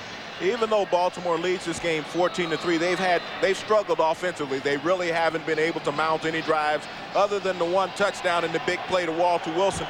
Now Tracy Ham needs to run some time off the clock and improve his team's field position. Mike Alexander remains in the ball game in place of the injured Walter Wilson. 1st and 10 from the 6. The handoff to Pringle, and Pringle will pick up about 2 before he's decked by Virgil Robertson. Andrew Stewart also came over to help in the tackle. BC plays this inside trap play just about as well as anybody in the league. They've got great people up front that can make piles, and that's one of them. Andrew Stewart working on Fort, forces it outside, and Virgil Robertson comes from the outside. Great position as far as a contained play, makes the tackle. 2nd and 8, Baltimore. The ball is at the Baltimore 8. 3 receivers to the left. Intercepted, picked off by Charles Gordon. Touchdown, BC.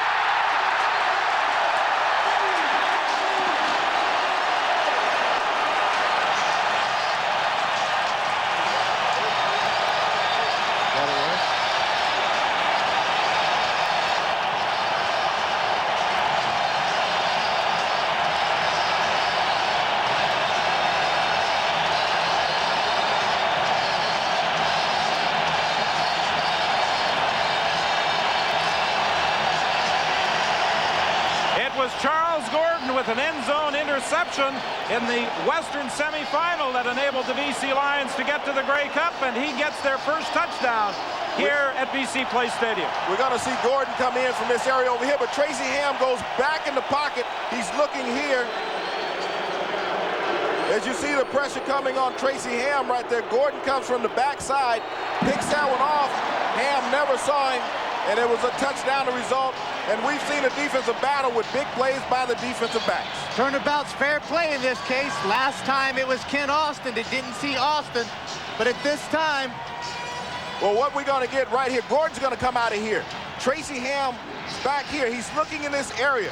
Gordon will come across, and that's where the interception will occur because Tracy Ham never sees him, but a great break on the ball as he thought he had an open lane. Gordon comes underneath, picks off the ball, returns it in, picks up his blocking. Now BC is right back in striking distance after the touchdown. Smart blocking also down the field. That was Andrew Stewart that had some angles on the big tackle. Neil Fort holds up a bit, but here's another reason why that ball was thrown just slightly behind the intended receiver. The heat that the BC Lions has turned up in BC Place. 14-10, Baltimore leads with 2:12 remaining in the first half. Carl Anthony taking the ball into the end zone off a lateral from Alvin Walton. And then Charles Gordon coming back with an interception and taking it in for the major score. Folks, this is a way that the BC Lions have found to win the semifinals against Edmonton and also against Calgary in a sense. When the offense is sputtering, they come up somehow big, whether it's special teams or in a pick by the defense. Lester Smith starts out from the 25-yard line, goes to the sidelines, and gets a couple of blocks, enabling him to return to the 50, where he's stopped by Henry Newby. That was a 26-yard run back, and good field position for Baltimore. Well, now Tracy Ham came out and made the mistake the last time, throwing from his end zone, throwing into double coverage. Now he has to be more poised if he's going to go back in that pocket. He needs to buy a little extra time. He saw the rush, get rid of the ball a little quicker, not allowing him to break by the defensive backs such as Charles Gordon. Last time Tracy Ham played in a Grey Cup game, it was right here at BC Place Stadium. He had 3 interceptions and 2 fumbles as Winnipeg beat his Edmonton Eskimos by a score of 50-11. He's had 2 interceptions today. This pass is complete to Washington. And Washington gets to the BC 43, stopped by Les Brown, but not before he gained 17 yards. Don, that was a perfect example on that play. Tracy Ham getting rid of the ball much quicker. As you'll see Washington on the out route, Ham getting the ball to him, allowing him to turn those shoulders upfield, pick up the extra yardage down for the first down in BC territory. Tracy using that great athletic ability of his of getting away from the rush and breaking containment outside, bought himself some extra time. 1:45 remaining in the half. Pringle the setback. Ham fakes to him. Oh, Les Brown almost picked off the 3rd pass of the day for BC. The all-time career leader in the CFL with 87 interceptions. Right there is Tracy Ham. He fakes the inside handoff again. Andrew Stewart bites ever so slightly, but is able to recover. He comes back outside, puts a little pressure on, and it forces Tracy to throw it a little quicker than he wants to. And the veteran, Les Brown, makes a great defensive play on the ball. One that he would normally like to have back because that would be 88 picks. 2nd and 10 from the 43, 1:37 remaining in the half. Drummond, the ball carrier on the pass, and Drummond is going to take it down to the 11-yard line. A 32-yard gain for Drummond. He had a big play and a big touchdown on October 22nd, a similar type play when these two teams met in Baltimore. Well, this is the big play in the Baltimore Arsenal, putting the fullback out as a wide receiver, running the slip screen. Nick Subas, I've really been impressed with the center for Baltimore, getting downfield, picking up those blocks. He releases after he makes the snap, gets out in the flat. Drummond comes underneath, reads his blocks perfectly, down to the 11-yard line. 1st and 10 Baltimore, 1:20 remaining in the half. Hand off to Pringle, and Pringle gets to the 10. Then he's driven back. Doug Peterson made the tackle. Something the Baltimore coaching staff told their players: when you get hit, make sure you cover up the ball, because BC does such an excellent job of tackling the football. Good inside play that time by the youngster, Doug Peterson. Follows the block down inside, is able to stop Mike Pringle before he's able to get up ahead of steam. This is a guy that's replacing Lynn Scribner, who they had hoped to have back for this game, but the hamstring just didn't come around. 2nd and 9. The ball is at the 10. Looking for Drummond at the 2. Good coverage by the safety, Tom Europe.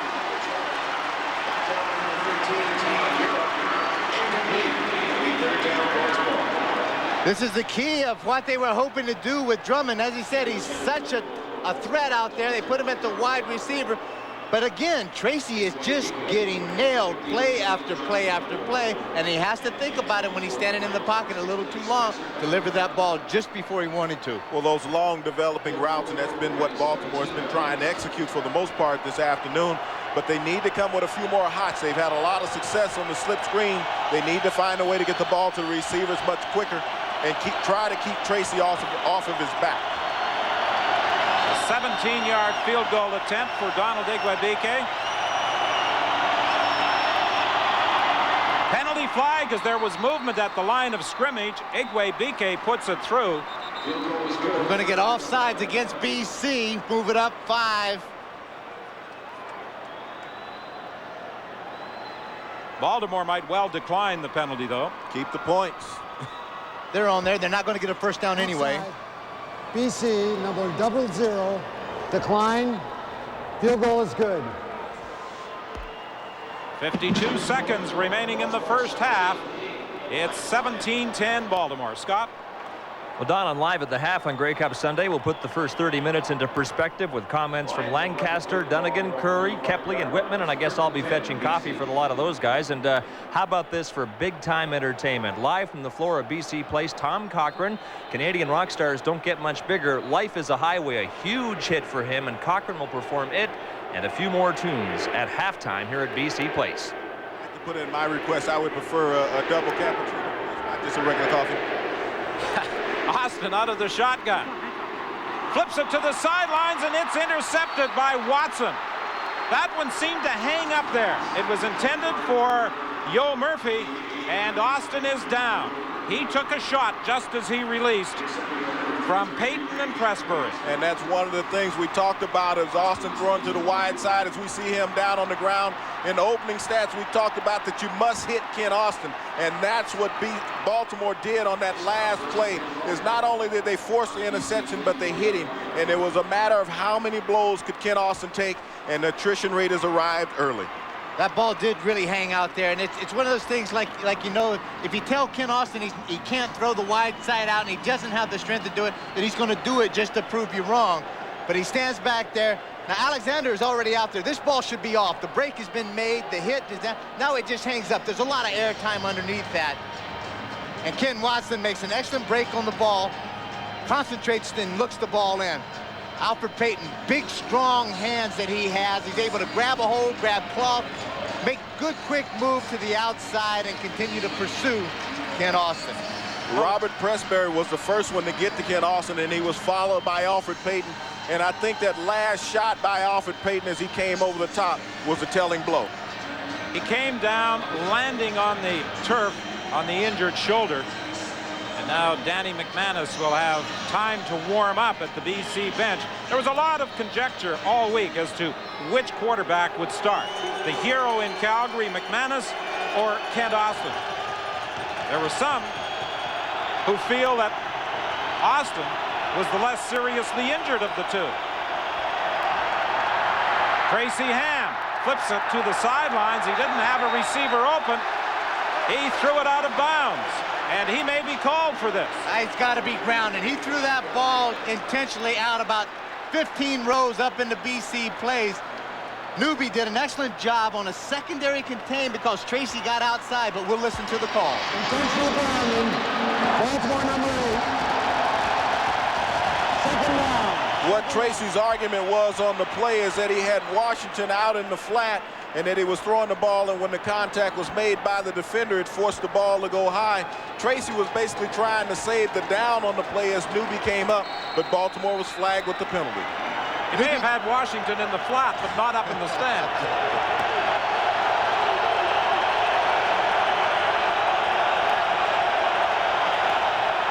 Quickly to Drummond. Drummond cuts back into the middle, and there he runs into some traffic. The big fullback does possess quickness once he gets his hands on the ball. 6'3", 215 comes back in. It's the same play that they had run earlier. You just have to break down. He's bringing it right back into the pursuit, into the traffic. So as a defender, get in, get your feet up underneath you, settle down and grab a hold of some cloth. Don't let him get away from you. And that's exactly what this BC did and forced Baltimore to give it to Ikwe BK to attempt a field goal. Now on his last field goal attempt, he overstrided. Don, you alluded to Louis saying that you have a depth perception problem here at BC Place. The plant of his planting foot is going to be so critical in this attempt of 47 yards. And he has also had problems from the right hash marks this year because he does have a tendency to push the ball. 47-yard attempt, and it's wide. Spencer McLennan comes out of the end zone. Wonderful return for McLennan as he brings it back to the 22. Stopped there by Shar Perdanish. What a great effort by this guy to get it out. Now you can see, hey, there's going to be a lot of noise going on out there. You think it's loud in the stands, you should hear it down on the field. Well, this is a game for all the marbles, so players are playing with a lot of intensity, and we get Danny McManus coming into the game for his first series, but only 7 seconds to go in the first half, so he's going to come in, basically kill the first half, have a chance to go into the locker room at halftime, regroup, and come out with his own game plan. Danny, that winning drive in Calgary was a masterful piece of quarterbacking. Incredible, and an effort, total team effort as far as offensive line, Darren Flutie, Danny Mackina. But guys, I've seen this movie before a couple of times. Ken Austin gets down, he gets hurt, BC gets behind, and all of a sudden Danny Mack comes in, and I guarantee you he may have a big S on the back on his chest if you take that jersey off of him. Well, Superman is going to simply take the final seconds off the clock, and the BC Lions, after the last interception by Ken Watson, will be quite relieved to go to the dressing room trailing by just 7 points. And it looks as though Danny McManus will be the quarterback of record for the BC Lions when the second half gets underway here at BC Place Stadium. Baltimore leads BC in this 1994 Grey Cup game by a score of 17-10. Let's go to Scott Oak. All right, Don, let's bring in our game day analyst now for some quick comments as Kent Austin heads off to the BC locker room for some treatment on his shoulder. It does, as Don has mentioned, appear unlikely he'll get to play in the second half of this game. Ron Lancaster, 27-point score. Okay, Mark, so Baltimore leads by 7 at the half of the 1994 Grey Cup, and now the lights are back up and we're set for the second half at BC Place. Don? And a bit of a haze inside the dome from the fireworks display after the Tom Cochrane concert. And the haze has now risen up to the top of the dome. It shouldn't pose a problem at all down at field level. Don Matthews, 6-2 in Grey Cups, 5 straight as an assistant coach in Edmonton from 1978 to 82 when Danny Kepley played for him. Dave Ritchie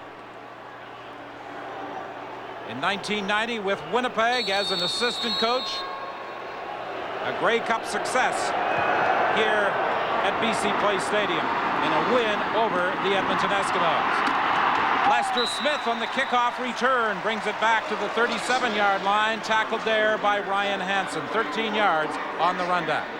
Didn't waste any time getting down and showing that emotion, and this is where it really is crucial for BC to go down, as Ron Lancaster said, get down there, shut them down quickly, 2 and out, give the ball back into either Austin or McManus's hands. Don Matthews spoke about making adjustments in the locker room at halftime. He was in the same position back in 1983, going into the locker room with a 17-7 lead, and his offense was shut down at that point. His offense has played poor in the first half. The adjustments that he make will get his offense kick-started. We will see. Hand off to Pringle, and Pringle is caught from behind. Good play by Andrew Stewart. He has made a couple of big defensive moves for the BC Lions.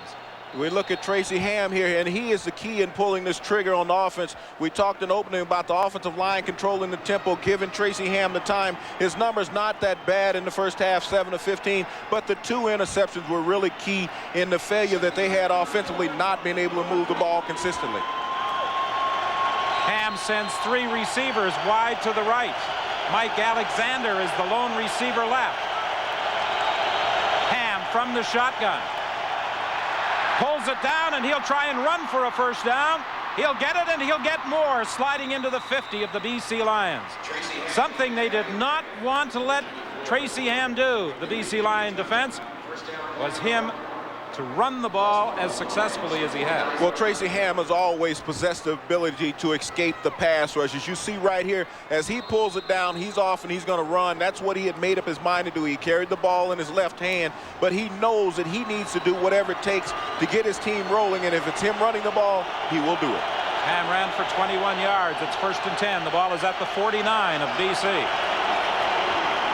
Ham gives to Pringle. He finds a hole. Excellent tackle by Tom Europe. And again, we point out the comment of Dave Ritchie about Tom Europe being one of the best tackling safeties in the entire league. He commented very strongly, and he's very positive about that young safety. But here's the point where Virgil Robinson, out of your left part of your screen, gets upfield way too far, and it gives just a huge running lane for Mike Pringle to find. And if you give him just a little area, he's going to find it, but you give him something you can drive a truck through, he's going to pick up big yardage for you. 2nd and 2, BC showing blitz, and they got trapped as they crossed the line of scrimmage prior to the ball being snapped. Mike Pringle, though, he only goes as his offensive line goes, and you saw Guy Earl move that time prematurely. A couple of BC Lions were in the neutral zone, but Tracy Ham needs to find his way to get the league-leading rusher more involved in offense. Now those BC Lions getting caught in the neutral zone, they are able to get back. BC, first down. The contact was made, then they would call that penalty. But as you said, John Earl moved off the left side. The Guy Earl, I should say, moved and they jumped, but they did call offsides against Doug Pedersen. The penalty gives Baltimore a first down at the 36 of BC. 3 times this year, Mike Pringle had games where he ran for better than 200 yards, including back-to-back against BC and Winnipeg. Ham can't find a receiver, and he'll run it again and pick up 9 more. Don Matthews felt that Tracy Ham could be a key component of his offense, running the football if the receivers were covered. As a middle linebacker a long time, you thought that you would never get beaten if the quarterback runs the ball. If you do your job, do your responsibility in your secondary and your front line, then therefore if you force the quarterback to run, you have done your job. Then you can think that you come up and make those tackles. They're not giving up the big play. More importantly, they are covering those receivers downfield. Early in his career, like most rookie quarterbacks, Tracy Ham had problems reading defenses. He ran then out of necessity. Now he doesn't run as often because he doesn't have to, but with his receivers covered today, he has been forced to run, and he's done it successfully. The toss to Drummond. Drummond on the reverse, looking downfield for Tracy Ham, faking as though he was going to throw, and Drummond picks up a first down. Well, actually, Don, what they had was a throwback play that time. They came with a pitch to Robert Drummond, but the pitch was low, and he didn't get a clean handle on it as he fumbled the ball. It was going to be a throwback to Tracy Ham, but the athleticism of a Robert Drummond allows him to turn the corner and pick up the first down to keep the drive alive. 1st and 10. The ball is at the 15 of BC. 11:41 remaining in the 3rd quarter. 17-10. Baltimore leads BC. 3 receivers to the right. Walter Wilson apparently is finished for the day. Alexander will remain in. Pringle, the ball carrier. And Pringle is tackled by Angelo Snipes after a gain of about 3 or 4.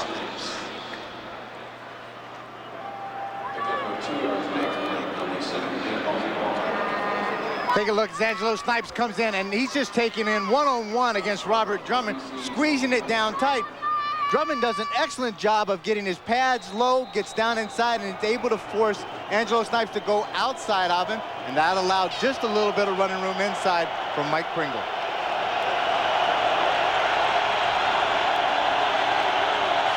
Second and 7, Baltimore.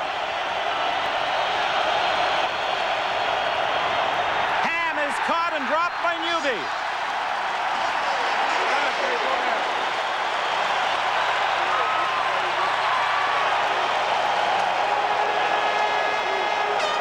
Ham was looking to his left, but Henry Newby did not give him a chance to throw. Well, the key was that BC came up in the box and blitzed.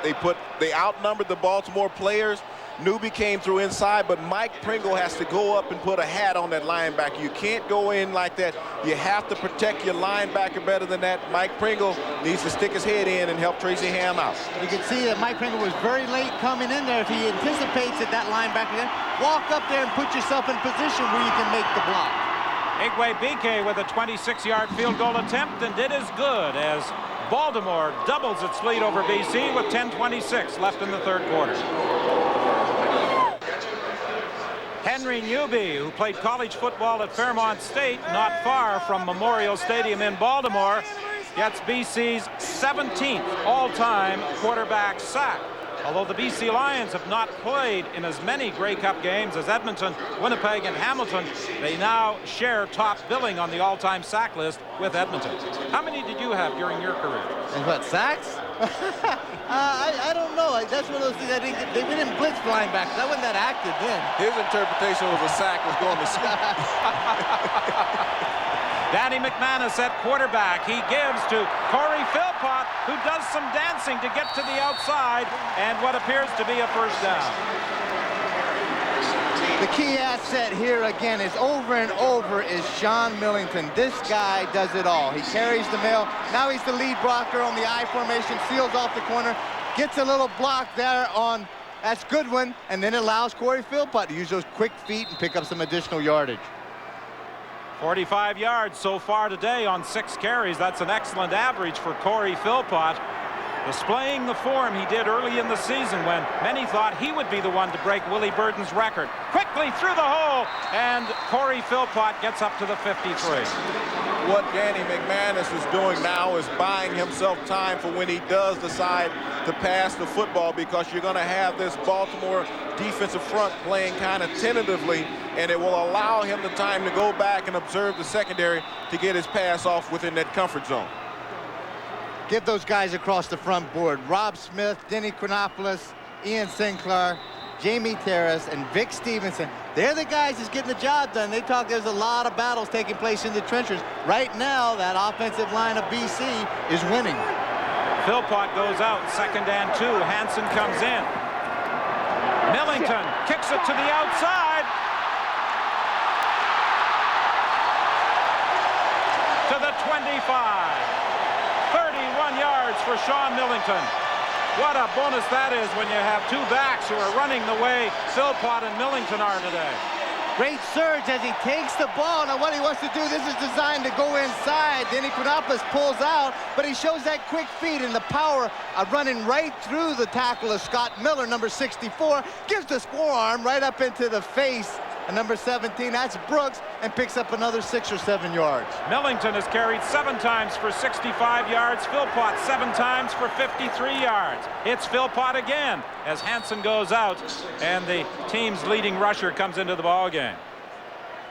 The first time today that the BC Lions have been inside the Baltimore 25-yard line.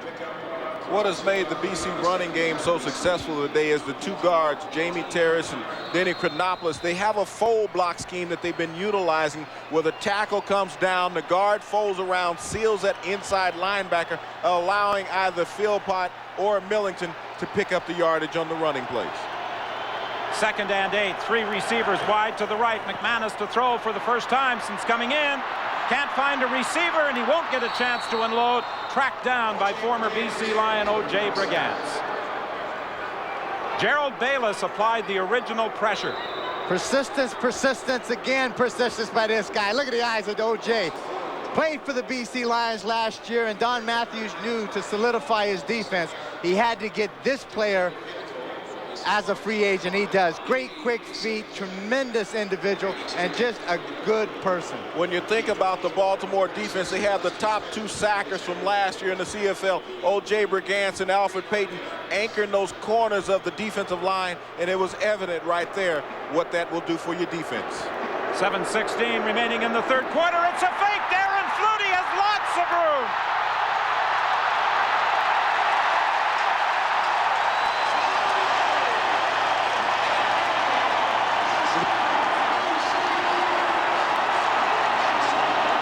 I wouldn't be surprised. This is a play that BC took out of Winnipeg's playbook. The problem last week when Winnipeg attempted this against Baltimore, there was a lack of communication. Not everyone knew it was going to be executed. This time, Flutie ran it to perfection. Now take a look at this. Now Louis just going to come through, make the play, but here's where the key comes. Off the line, there's no containment out here. This guy's got to get out here. Look, now as he comes back out, Darren Flutie reads that. Nobody's anticipating going to take this. Sucks everything down inside. He's got the big guy, Louis Passaglia, leading the block. He's got to go against Matt Goodwin. Darren Flutie does an excellent job. 1st and goal from inside the 10. The toss to Philpott, and Philpott drives down to about the 2. 9 of BC's 10 first downs have been via the rush. Well, when you look at this game, when it all unfolds in the end, it's going to be a game of big plays, and specialty teams have played a big role. You can never discount them within the CFL, and you saw that time it was evident on the fake. But Corey Philpott and the offense has gotten a new lease on life right here. You could tell by the surge on that running play that BC has gotten the crowd and the momentum back. Ken Benson comes in as an extra linebacker as Michael Brooks, the safety, goes out. 2nd and goal. Short yardage offense is in. Sean Millington drives straight ahead and will be stopped at about the 1. Now I can tell you right now, the way this BC offense is looking, everything is focused on the inside rushing game, and this Baltimore defense knows that too. They're attacking.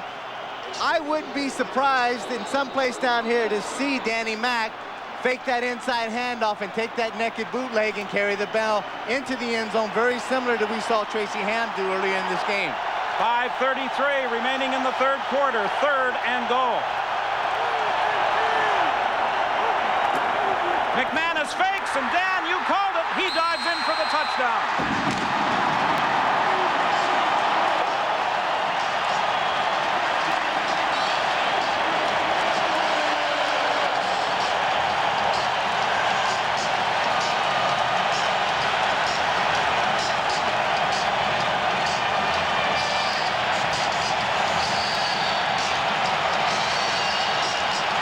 Folks, we have one heck of a football game going here at BC Place in the 82nd Grey Cup. BC is answering Baltimore tit for tat. I mean, you have to admire the courageousness of this BC team, the chances that Coach Dave Ritchie took on that fake field goal, and then Danny McManus being able to execute and follow it in with the touchdown. Lou Passaglia had the point after.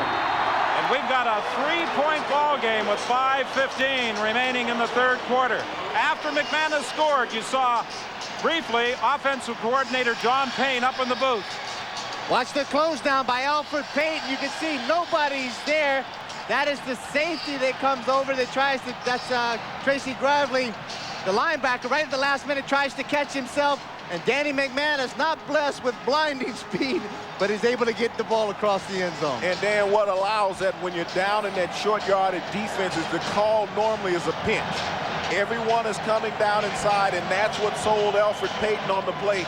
He came down inside. Danny Mack recognized it, got enough depth on the boot, and then he took it in. He's talking to John Payne upstairs, the offensive coordinator.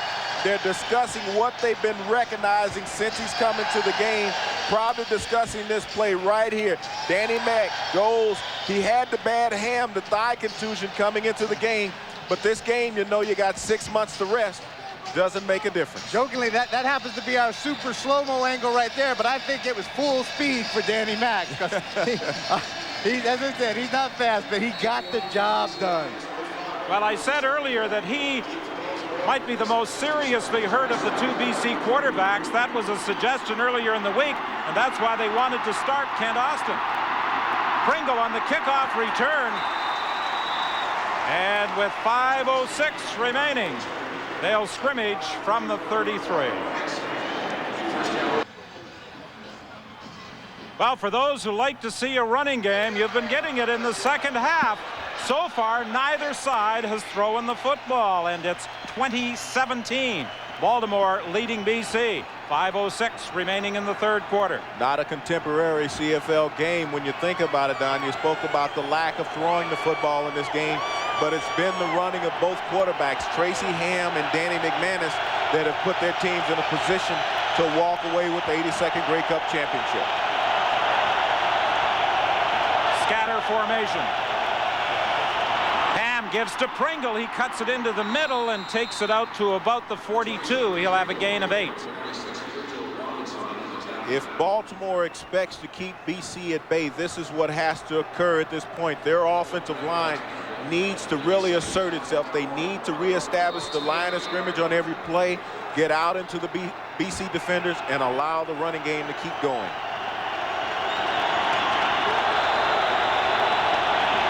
Drummond and Pringle line up behind Tracy Ham.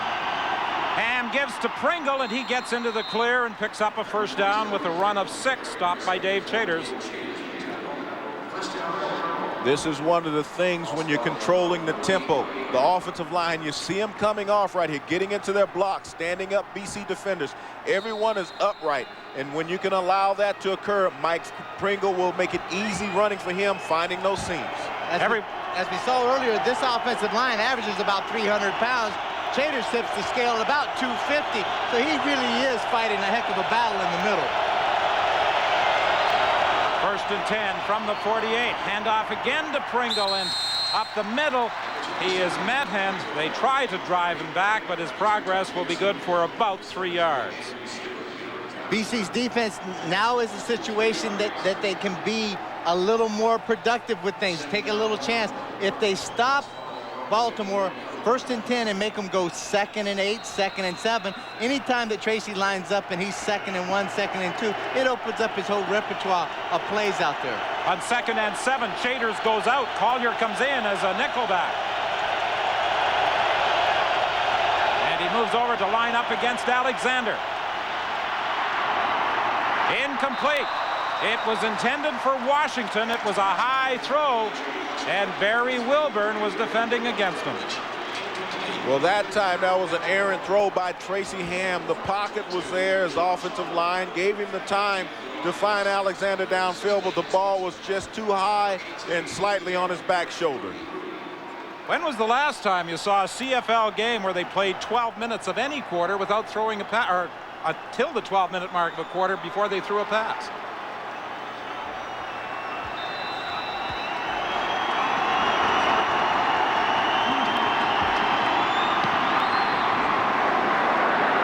Flutie waits for the 3rd down punt at the 19.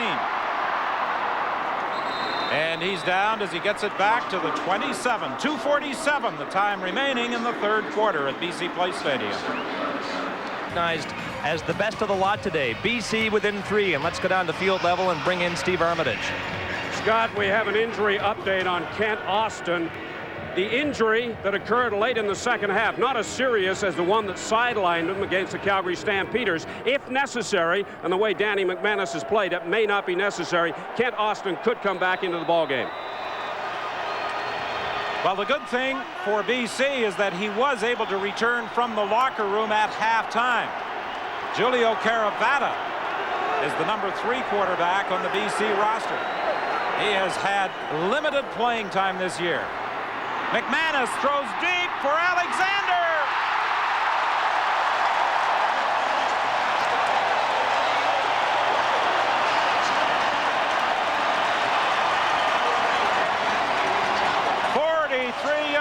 McManus to Alexander. That is the extra dimension of a Danny McManus at quarterback. He can throw backside and he can throw backside deep. Alexander got behind the coverage of Anthony on the play, hauled it in with a fingertip reception. Great concentration on the football as he extends his body to bring it in to put BC in great field position at the 40-yard line. Alexander had an end zone pass in the first quarter go off his fingertips, and it became an interception. This is Corey Philpott inside the 35-yard line. Gravely and Payton combined to bring him down. Danny Mack, this offensive line, Philpott, Millington, they're all doing an excellent job of making this Baltimore defense respect the rushing game inside. It sets up the play action passes. It allows Danny Mack that extra second or two to go deep if he wants to. This will open up Danny Mack's whole repertoire if they continue to be successful running the football against Baltimore. 2nd and 5. McManus throws deep down the sidelines again. This one is incomplete, and again it was Ray Alexander he was looking for, being covered by Carl Anthony. Trying to find success in the same spot. Alexander one-on-one. Alexander is 6'4". Carl Anthony is about 5'9½". But Anthony with the great inside position, and as a defensive back, if you can utilize the sideline and driving that receiver over there, not allow him to fight back inside, you have the advantage, and Anthony won that battle. Alexander was telling me yesterday, he says, I don't have great speed, but I do have a height advantage, and I'll try to use that against the shorter defensive backs of Baltimore. Bisaglia's field goal try. The game is tied.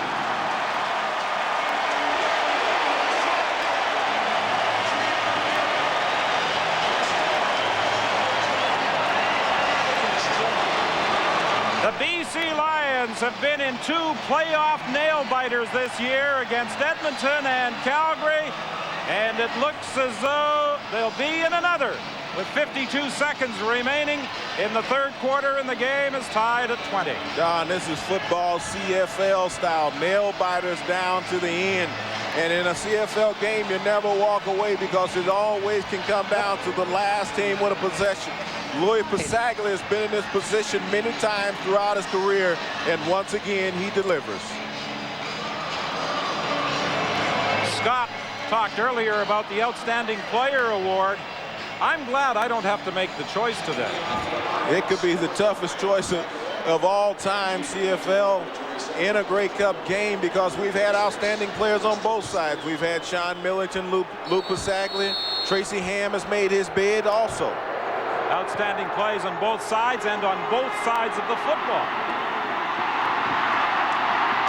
Pringle is the kickoff return man for Baltimore, and he gets it out to the 37-yard line. Both teams take tremendous pride in the work of their special teams.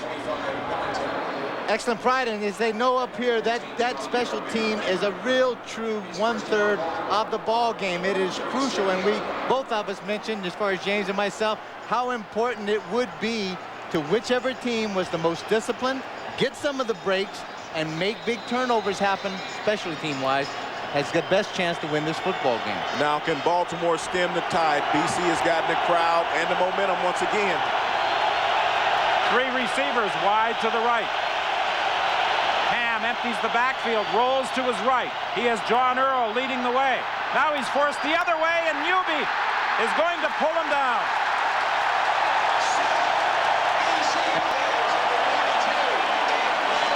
Doug Peterson on the sack. Relentless pressure by that young defensive lineman from Simon Fraser to make the big defensive play.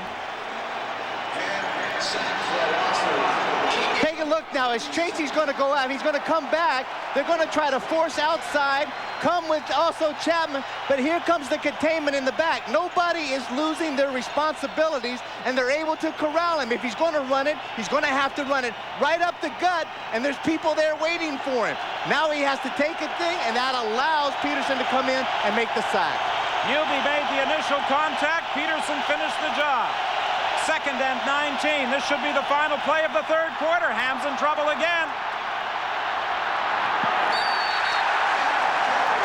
Tyrone Chapman came charging across to take Tracy Ham down just shy of the 35-yard line on the final play of the third quarter here at BC Place Stadium. And the Lions are going to get the ball back to start the fourth quarter with the game tied at 20. In the third quarter, they rushed the ball up and down the length of the football field. All right, 20-20 now as we head for the fourth quarter. And once again, Don, the noise is a major factor inside BC Place. And it's going to get louder, I'm sure, each time Baltimore attempts to scrimmage in the final 15 minutes of this football game. 20-20. The game is tied. Josh Miller back at his own 20-yard line for this third down punt. Here's pressure up the middle. The left footer gets the kick away. Darren Flutie fields it at the 38. And Flutie goes down at the 42. Lester Smith was the first man downfield.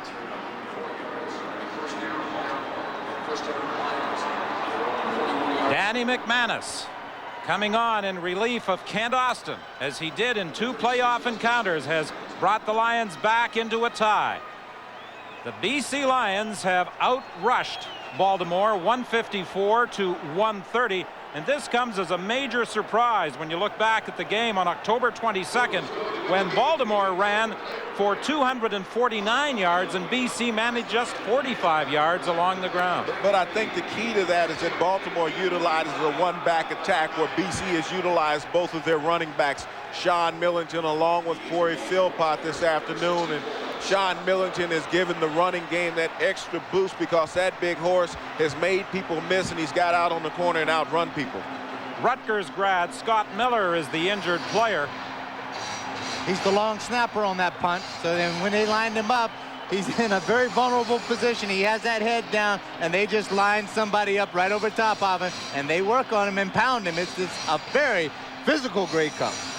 As defensive players, I'm sure both of you must enjoy the physical game we are seeing today. Oh, this is what the game is all about. It comes down to desire and intimidation, and when you play on the defensive side of the ball, that's one of the things that you want to do. You want to bring the hat and bring it often, because you can leave people laying in your wait. And you got 6 months to recuperate, so don't leave anything in the locker room. Leave it right there on the field this afternoon. And Danny McManus emerges a BC hero once again. Flutie makes the catch at the 52. 16 yards, McManus to Flutie, the winning combination in the Western Final. All it takes is just a split second, but if you play zone, as I said, these are great possession receivers. They go out there, they're intelligent, they read that zone, they sit down exactly. And Flutie and McManus seem to have an uncanny sixth sense to know where exactly they're going to go when the ball is thrown. Hand off to Millington, and Millington gets a good block. Jamie Terrace got out ahead of Millington and sprung him for 17. Well, as we had alluded to it earlier in the broadcast, Jamie Terrace and Demi Chronopoulos. Jamie Terrace in 1988 was a slot back for the BC Lions. Watch as he folds around and gets around and seals Matt Goodwin, and that is the key. The guards have gotten the job done today for the BC Lions. That's why their running game has been so successful. And right at the last minute, you saw the safety, Michael Brooks, come up and try to throw a little body block in that. These are big guys. You got to come up there and wrap your arms up and grab some cloth and get him down on the turf. Quick opener for Corey Philpott. It's another BC first down.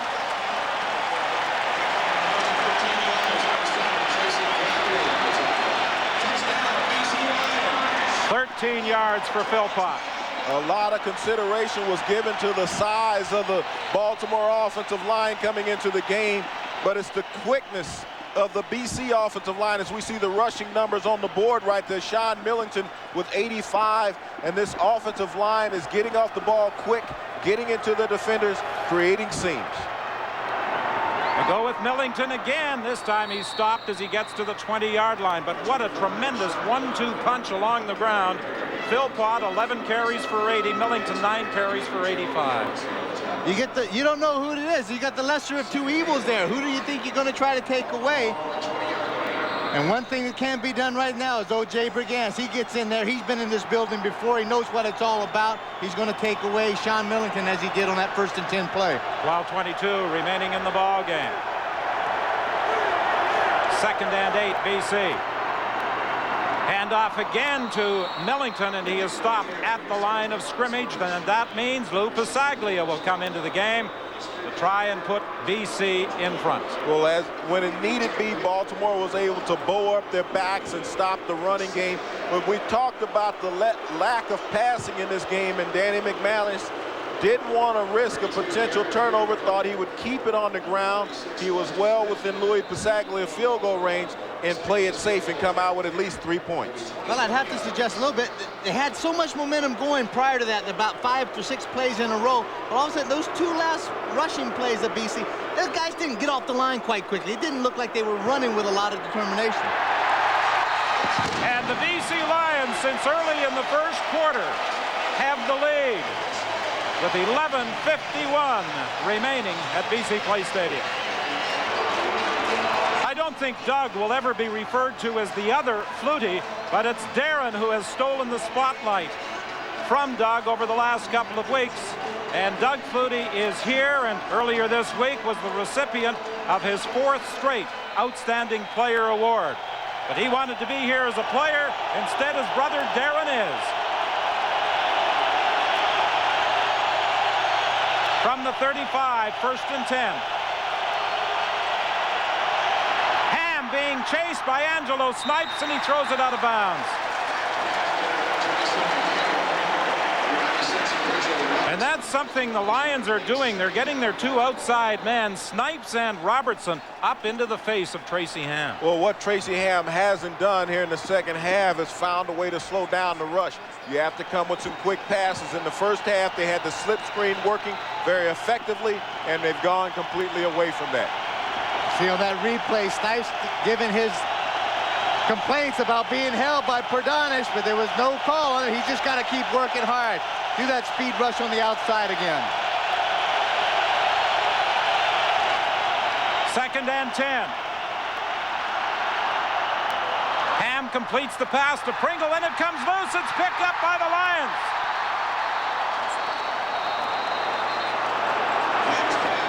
They're ruling that the ground cannot make you fumble. They're going to give him the catch. Well, it wasn't that the ground could not create the fumble, but Mike Pringle was down, and the minute that instantaneous contact was made by Barry Wilburn, he's down on the ground already, and that's the call that the official was making. As soon as Barry Wilburn makes contact with Mike Pringle, he's down, but that ball, if we'd have saw it from another angle, may have came out prior to that. 1st and 10, Baltimore. They are at the 45.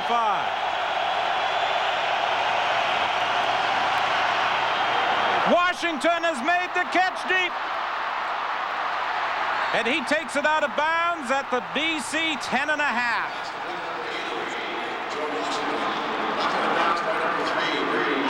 "55 yards, Tracy Ham to Washington."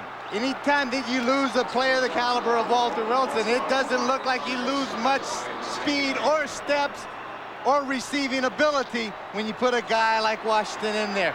This guy is 6'3", about 205 pounds, with great burst of speed, and he's able to get wide open right down the middle of the defense, one-on-one against Barry Wilburn. He ran the post route, but at the end, he got a hand up in the face of Barry Wilburn, and Barry was complaining about it. And he had a legitimate complaint, as we saw on the replay.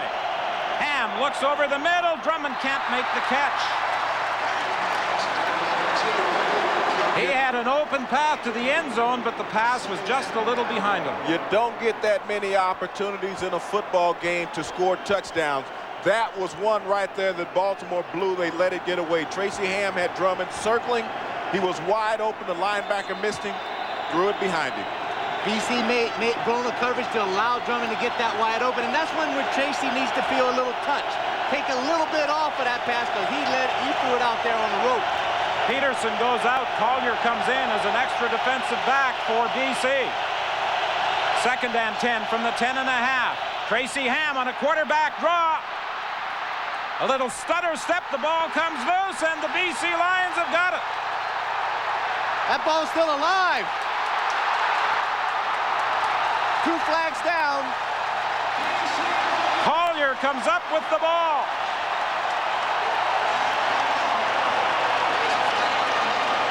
And when you talk about letting opportunities get away, you got to go back to the missed pass on Tracy Ham to Robert Drummond, and then when he tried to make something extra happen, looked like he might have been stripped of the ball, and BC is going to come up with the possession. The fumble was recovered by BC. The flags happened after the recovery took place, but let's listen to Jake Ireland. Major foul. Face mask. Baltimore number 63. Illegal block. BC number 13. First down. 1 penalty each way, and they occurred after the ball was recovered on the Tracy Ham fumble by Collier. Well, Tony Collier was alert enough to pick up that ball. John Earl was flagged with the face mask early, and then Tom Europe was hit with the illegal block. As we see Ham, you have to tuck the ball away. He's carrying it like a loaf of bread. As he goes down, the ball is knocked out by Collier. He's alert enough to pick it up and start running. John Earl grabbed him by the face mask in trying to make the tackle. He got away from that and carried the ball upfield, and as he was running, Tom Europe came with the illegal block in the back, but a big play by BC to dodge that bullet and come out with the turnover.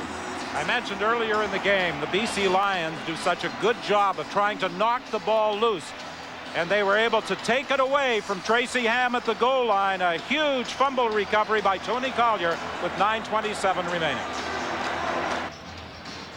9:27 remaining in the 4th quarter. The Lions snuffing out a Baltimore drive with Tracy Ham fumbling at the 1.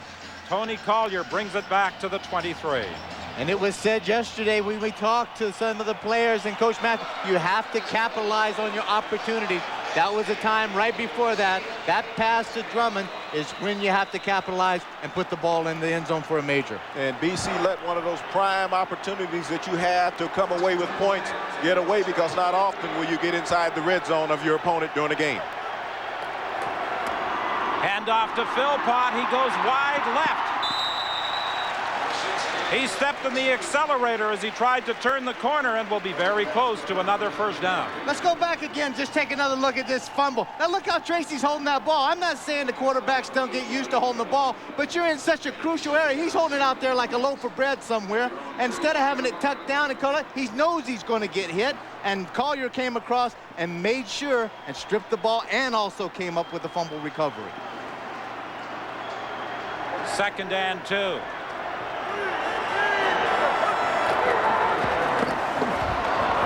Give us to Philpott. He isn't going to get a first down. Alfred Payton made the tackle.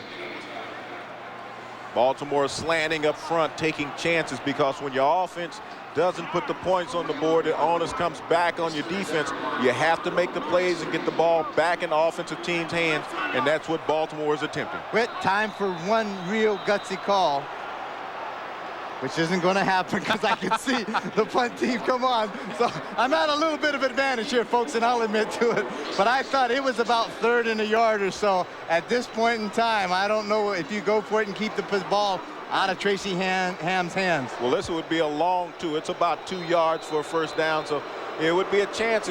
But BC has that fake in their arsenal, so you never know what may occur. I don't think they'd attempt it here. Leading by 3 with 8:20 remaining. Lester Smith takes the ball at the 50. And he brings it back into BC territory. Baltimore will scrimmage 1st and 10 from the 47. Sean Foodie made the tackle after a 16-yard return. Lou Pasaglia not happy with the kick. It only traveled 31 yards. That's exactly. So Tracy comes out here. He's starting on a very short field. Ikwe BK has kicked a field goal against Winnipeg. It was 54 yards. So in this case, I mean, he's well into range within a play or two that would tie this game. But the key, Dan, is that he's missed 2 within that range this afternoon, so the accuracy hasn't been there. The distance might be, but the accuracy is the question mark. 1st and 10 Baltimore.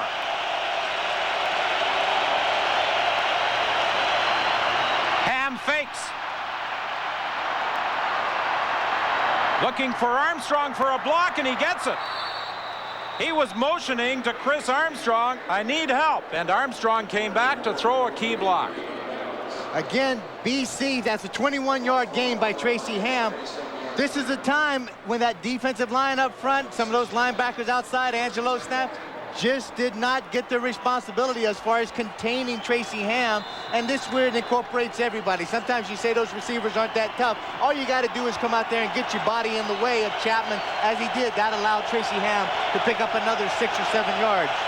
He's carried 9 times for 86 yards. 1st and 10. The ball is at the 26. The give is to Pringle.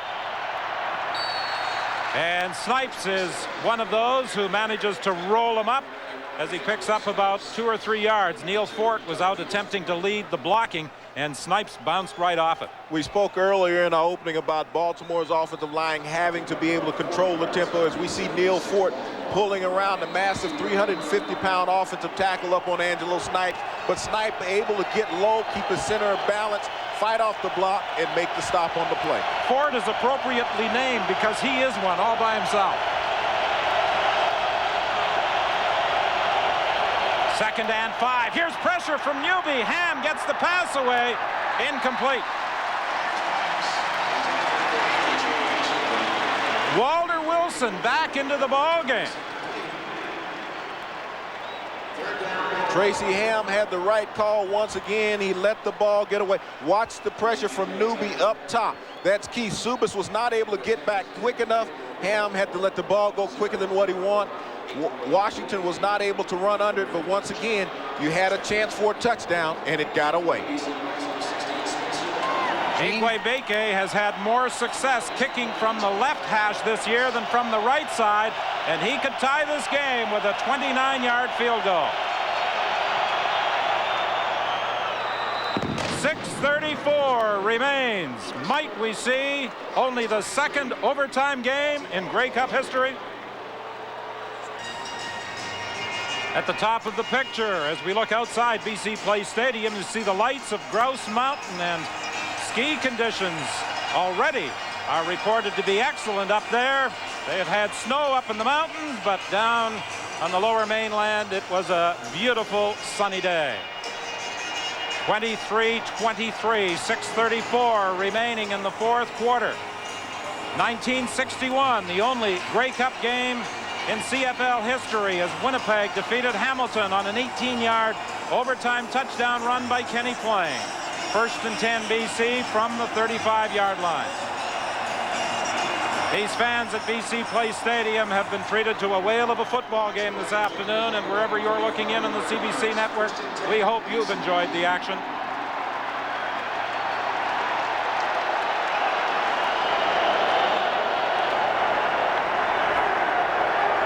Sends 3 receivers wide to the right. The toss goes to Corey Philpott, and he picks up 5.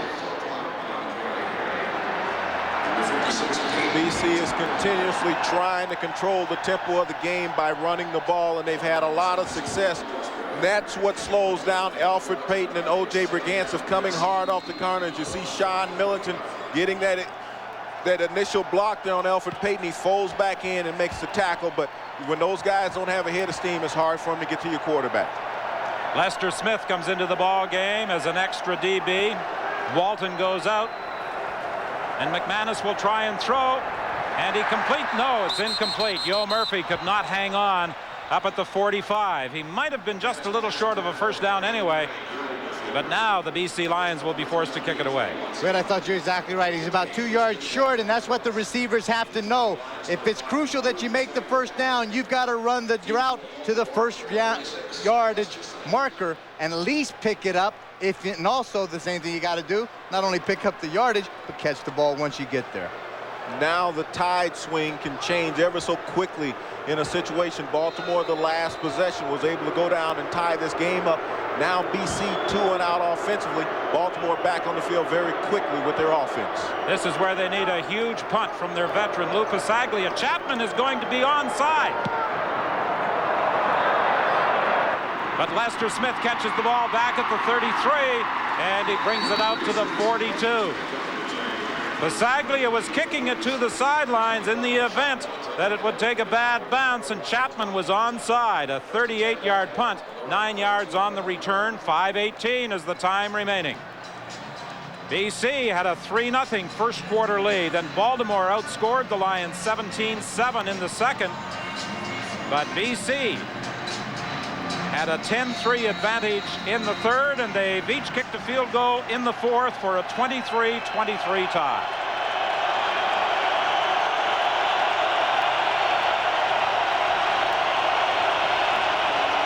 First and 10 from the 42. The give is to Pringle.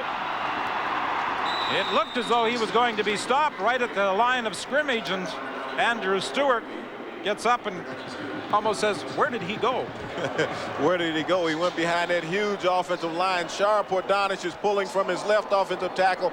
Very easy for Mike Pringle to hide behind him, but he lowers his head at the end of that run, and he runs right through Tom Europe and picks up another 2 yards, 2nd and 3.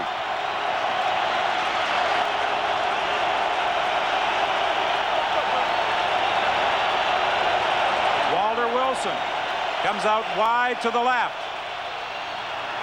Ham throws to Drummond, and he overthrows him. And again, another great opportunity. Drummond is standing out there all by himself. Tracy's just got to take his time and deliver the ball, and you look at the expression on his face.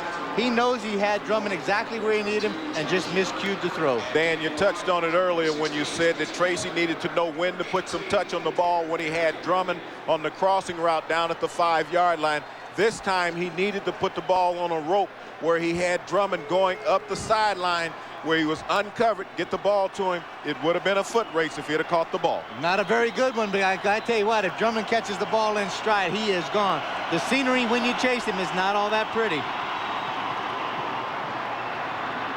Flutie fields it at the 29. The ball comes loose, and the BC Lions get it back.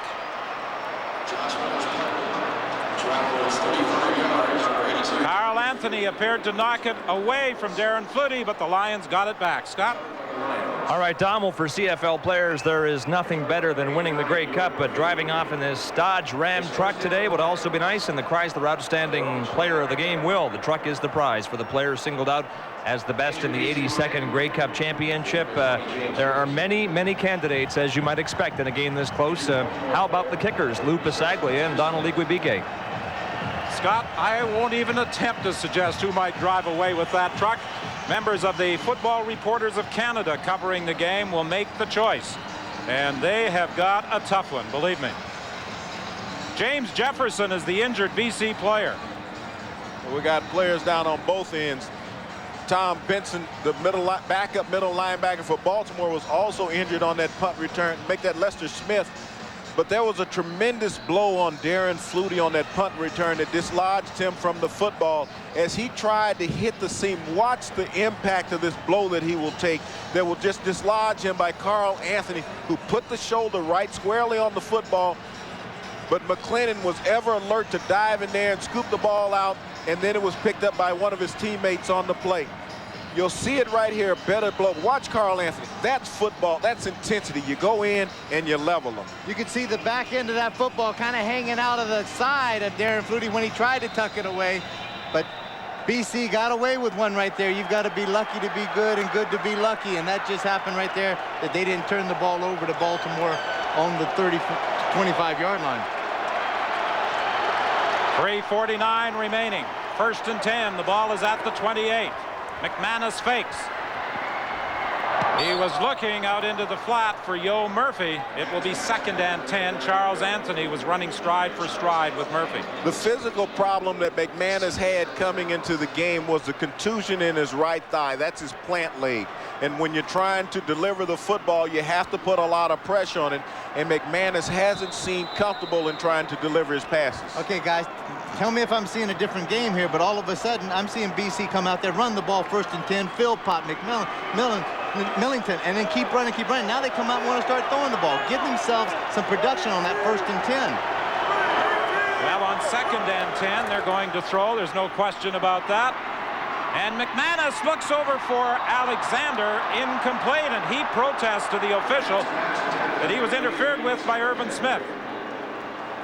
Well, he might have a legitimate complaint, but I got to go back to what Dan Kepley said on that play. You got to come out on first down and pick up some positive yardage, not to put your quarterback in a second and long situation. Irv Smith was holding on the cloth early, but he let him go, and once the ball is not in the air, the official didn't call it.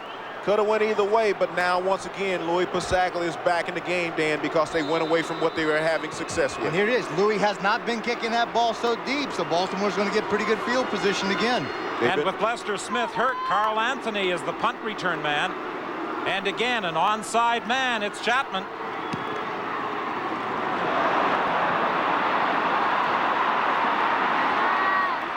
Carl Anthony scoops it up. There's a penalty flag. We got to come back to this one somewhere, because I don't even see where that no yards penalty existed there.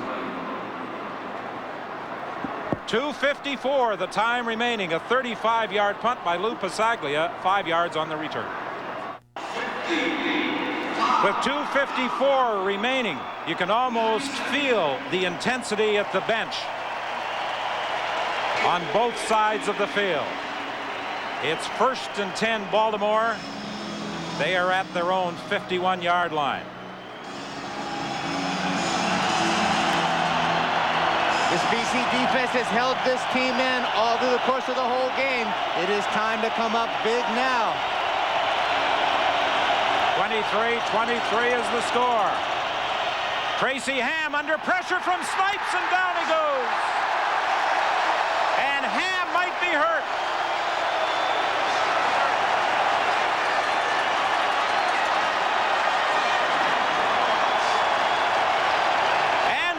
Snipes beat Guy Earl and took a beeline towards quarterback Tracy Ham, and Ham is hurt.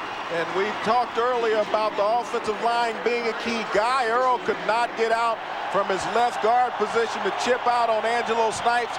He had a free run at Tracy Ham. Tracy Ham fell on the football. He's still down on the field. BC had trouble at quarterback. Now John Congemi on the bench, hasn't taken a snap all afternoon, hasn't played it since the game in Hamilton on August 17th, so he's quite rusty if he has to come into the game and answer the call with 2:42 to go in the Grey Cup. Call it a G block where the guard, as you say, Guy Earl steps out and takes the outside guy, but that speed and quickness of Angelo Snipes is able to beat and penetrate that, and his momentum takes him right into the middle of the back of Tracy Ham. Now John Congemi will come into the ball game to take over from Tracy Ham, and I'm sure they're staying on the field with Tracy Ham as long as possible to give Congemi some extra time to warm up. Well, he's taken all the warm-ups that he's going to take, and now Ham coming out of the game is going to have to leave the game for 3 plays. He might be out a little longer than that. Looking at the speed that he's coming off the field and holding that right shoulder, might have suffered a slight separation on the play. Offensive coordinator Steve Barato talking with John Congemi. And you always have to be ready, but I don't think with just over 2 minutes remaining, John Congemi was thinking about coming into the ball game. Didn't have any thoughts of coming into this game today as a quarterback. You hate to play under these type of conditions, but as a veteran quarterback of many CFL seasons, you have to be prepared. He's got to worry about the time clock.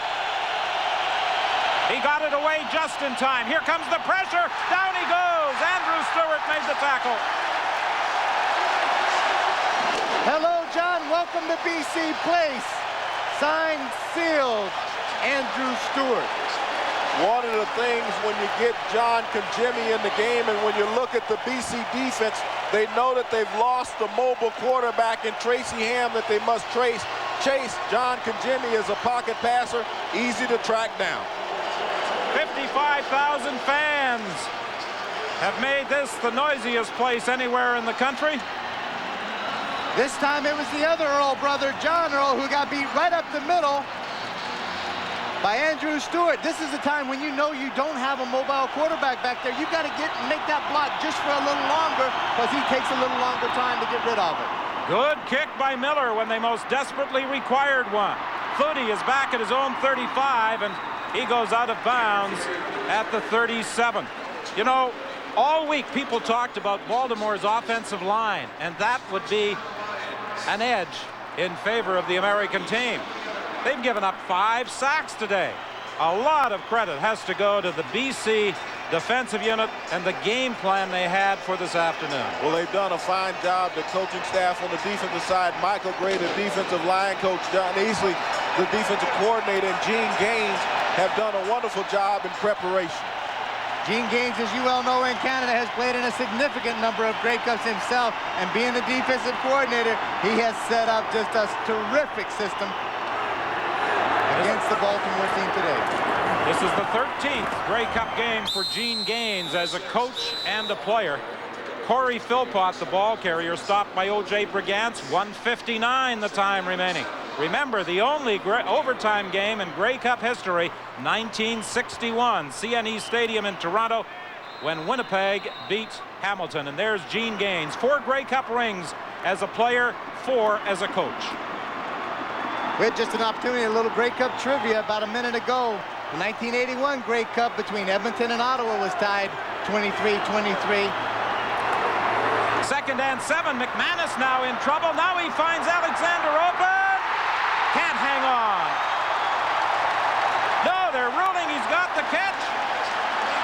And the ball came loose when he came down. A 34-yard strike. They're ruling that the ball came loose when he hit the turf.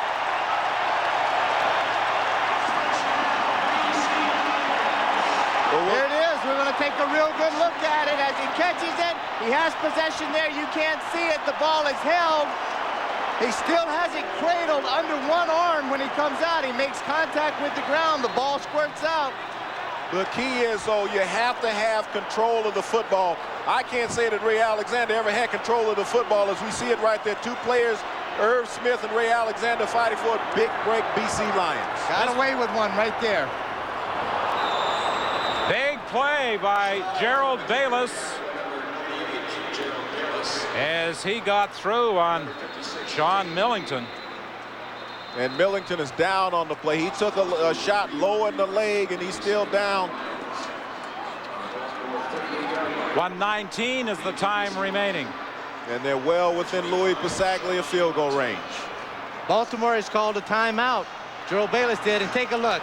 That's what it's all about right there, the piece of hardware that these teams have fought so physically for today. Now Baltimore might not legally be called the Colts, but they know where they would like to inscribe their name, and it's on that piece of hardware, the Grey Cup. Well, you see that blow by Gerald Bayless as he body whipped Sean Millington, fighting off the block of the old lineman coming through. A hell of an effort by Gerald Bayless. Wasn't a bad shot. It was just Sean Millington got caught with that foot planted in the turf. And that previous play, the catch by Alexander, might become one of the most controversial plays in Grey Cup history. We just happened to mention the 81 Grey Cup when it was tied 23-23. Cutler kicked the winning field goal. There was a very controversial play in that game also, a double pass interference that involved Tony Gabriel and Gary Hayes, the defensive back. Corey Philpott, the ball carrier, and he takes it down to the 30-yard line on 2nd and 12. And what a fitting situation for Louis Passaglia. 40 years old. The BC Lions are 40 years old this year. To come in and have an opportunity to win the BC Lions' first Grey Cup at home at BC Place, 1994, the 82nd edition.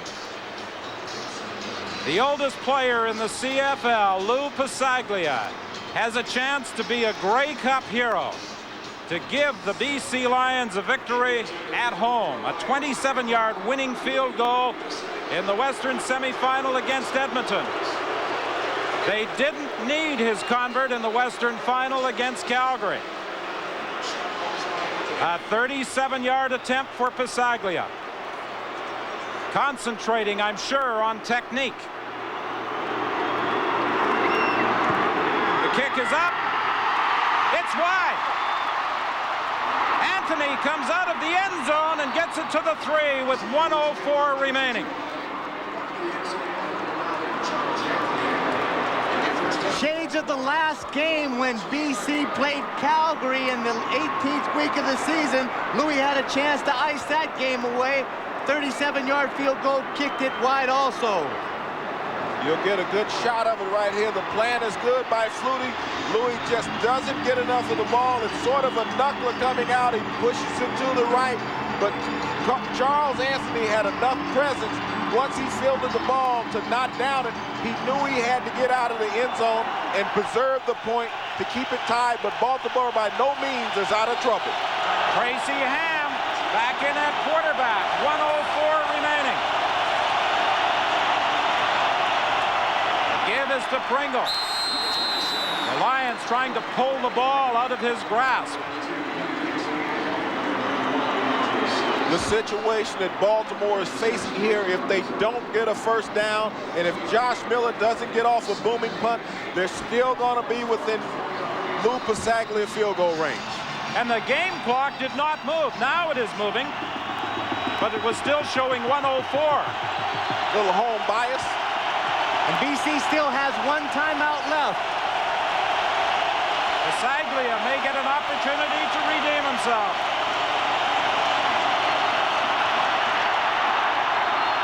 Ham's pass intended for Wilson falls incomplete. And Baltimore will be kicking it out of the end zone with 37 seconds remaining. Only in the CFL will the specialty teams ever be so important. Once again, it's going to come down to a kick. The kick of Josh Miller. What type of field will he give the BC Lions to play with? But now's the time BC, I think, should be able to call a timeout because the clock will start. Okay, the referee will blow it in once he has it spotted. Okay, so if you call the timeout now, the clock will not start. And that's exactly what the BC Lions have done. Take that back. It's incompleted pass, so the clock doesn't start. But the BC Lions have called a timeout. Dave Ritchie is asking what happened. I think Angelo Snipes called the timeout and he didn't have to call one. Referee Jake Ireland clearly signaled a timeout. Angelo Snipes had been talking to him. Dave Ritchie did not want a timeout called because of the incomplete pass.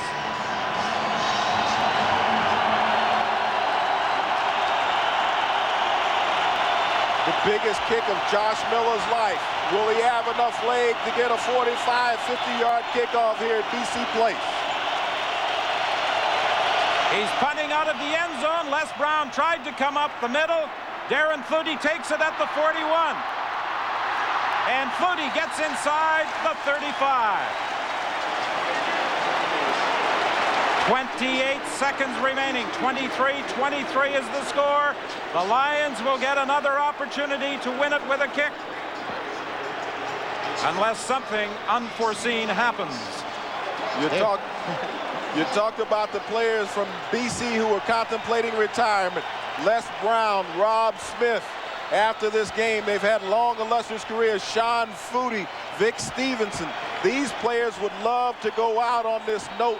Not often do players in their career get a chance to end it with the Grey Cup championship, and you have 4 players that are sitting on that crest right now. What a fitting tribute to a guy like Louis Pasaglia that could go out if he's able to kick the winning field goal.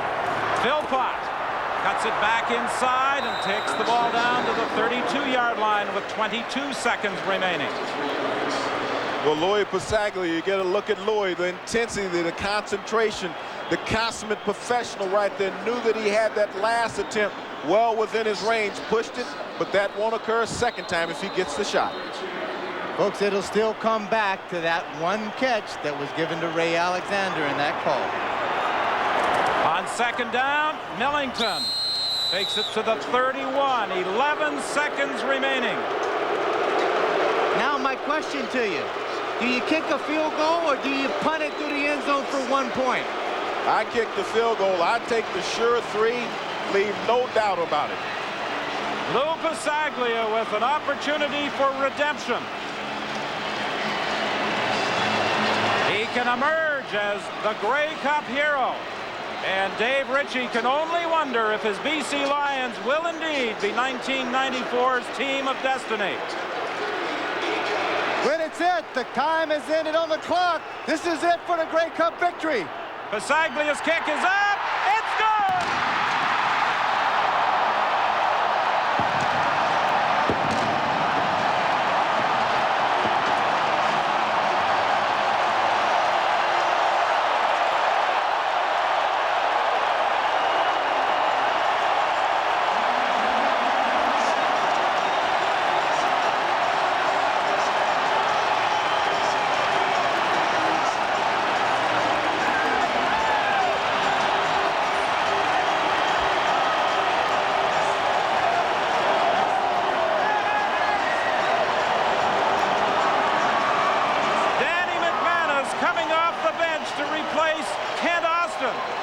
A hero in 1989 when he led the Saskatchewan Roughriders to a Grey Cup win.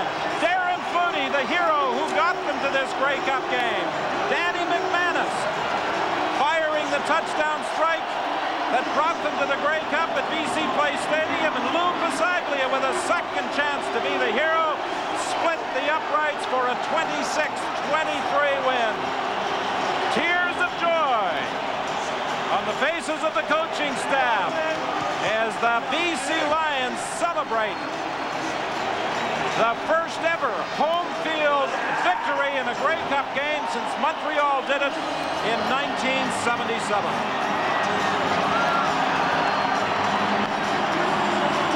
Those pictures and that emotion just tell you everything about it.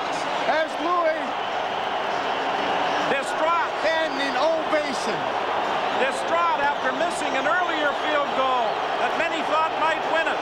But given a second opportunity, he made the most of the chance, and the Lions are Grey Cup champions for 1994. That shoulder isn't too bad now for Kent Austin, is it? You don't feel any pain whatsoever, particularly when you're holding your child. Lou Pasaglia running over to the stands. Bill Comrie out to congratulate his coach. And what an interesting story that is. There were rumors before the playoffs that Dave Ritchie might be fired. He took the team to a last play victory on a kick by Lou Pasaglia in the Western semifinal. Then a last play touchdown against Calgary in the Western final. And for the third week in a row, a last play victory in the Grey Cup over Baltimore. What more can you ask? Well, you have to play a great tribute to Coach Dave Ritchie, who came in here 2 years ago and took a team that only had 3 victories, and 2 years later, they're the Grey Cup champions, a team that was maligned halfway through the season because of an excessive amount of penalties. Their running game had fallen by the wayside. They had hit a spell where they couldn't even win, but now when it all counts, they came up with the biggest game of the season in front of the largest crowd of the season here at BC Place at home with the 82nd Grey Cup championship. 42 yards, 47 yards, 27 yards, and 38 yards as Lou Pasaglia kicks the BC Lions to a 26-23 win over Baltimore. And what a proud feeling it must be for Danny McManus to again come off the bench and engineer a come-from-behind performance. This is a team of destiny if you've ever wanted to see it before, of what they did in the previous 2 weeks. And when Danny McManus came, Matt Dunnigan alluded to it, to the fact this team didn't lose a step. They gained a lot of confidence because they knew that they had won with him prior to this. And Louis saved again the best for last. And Louis Pasaglia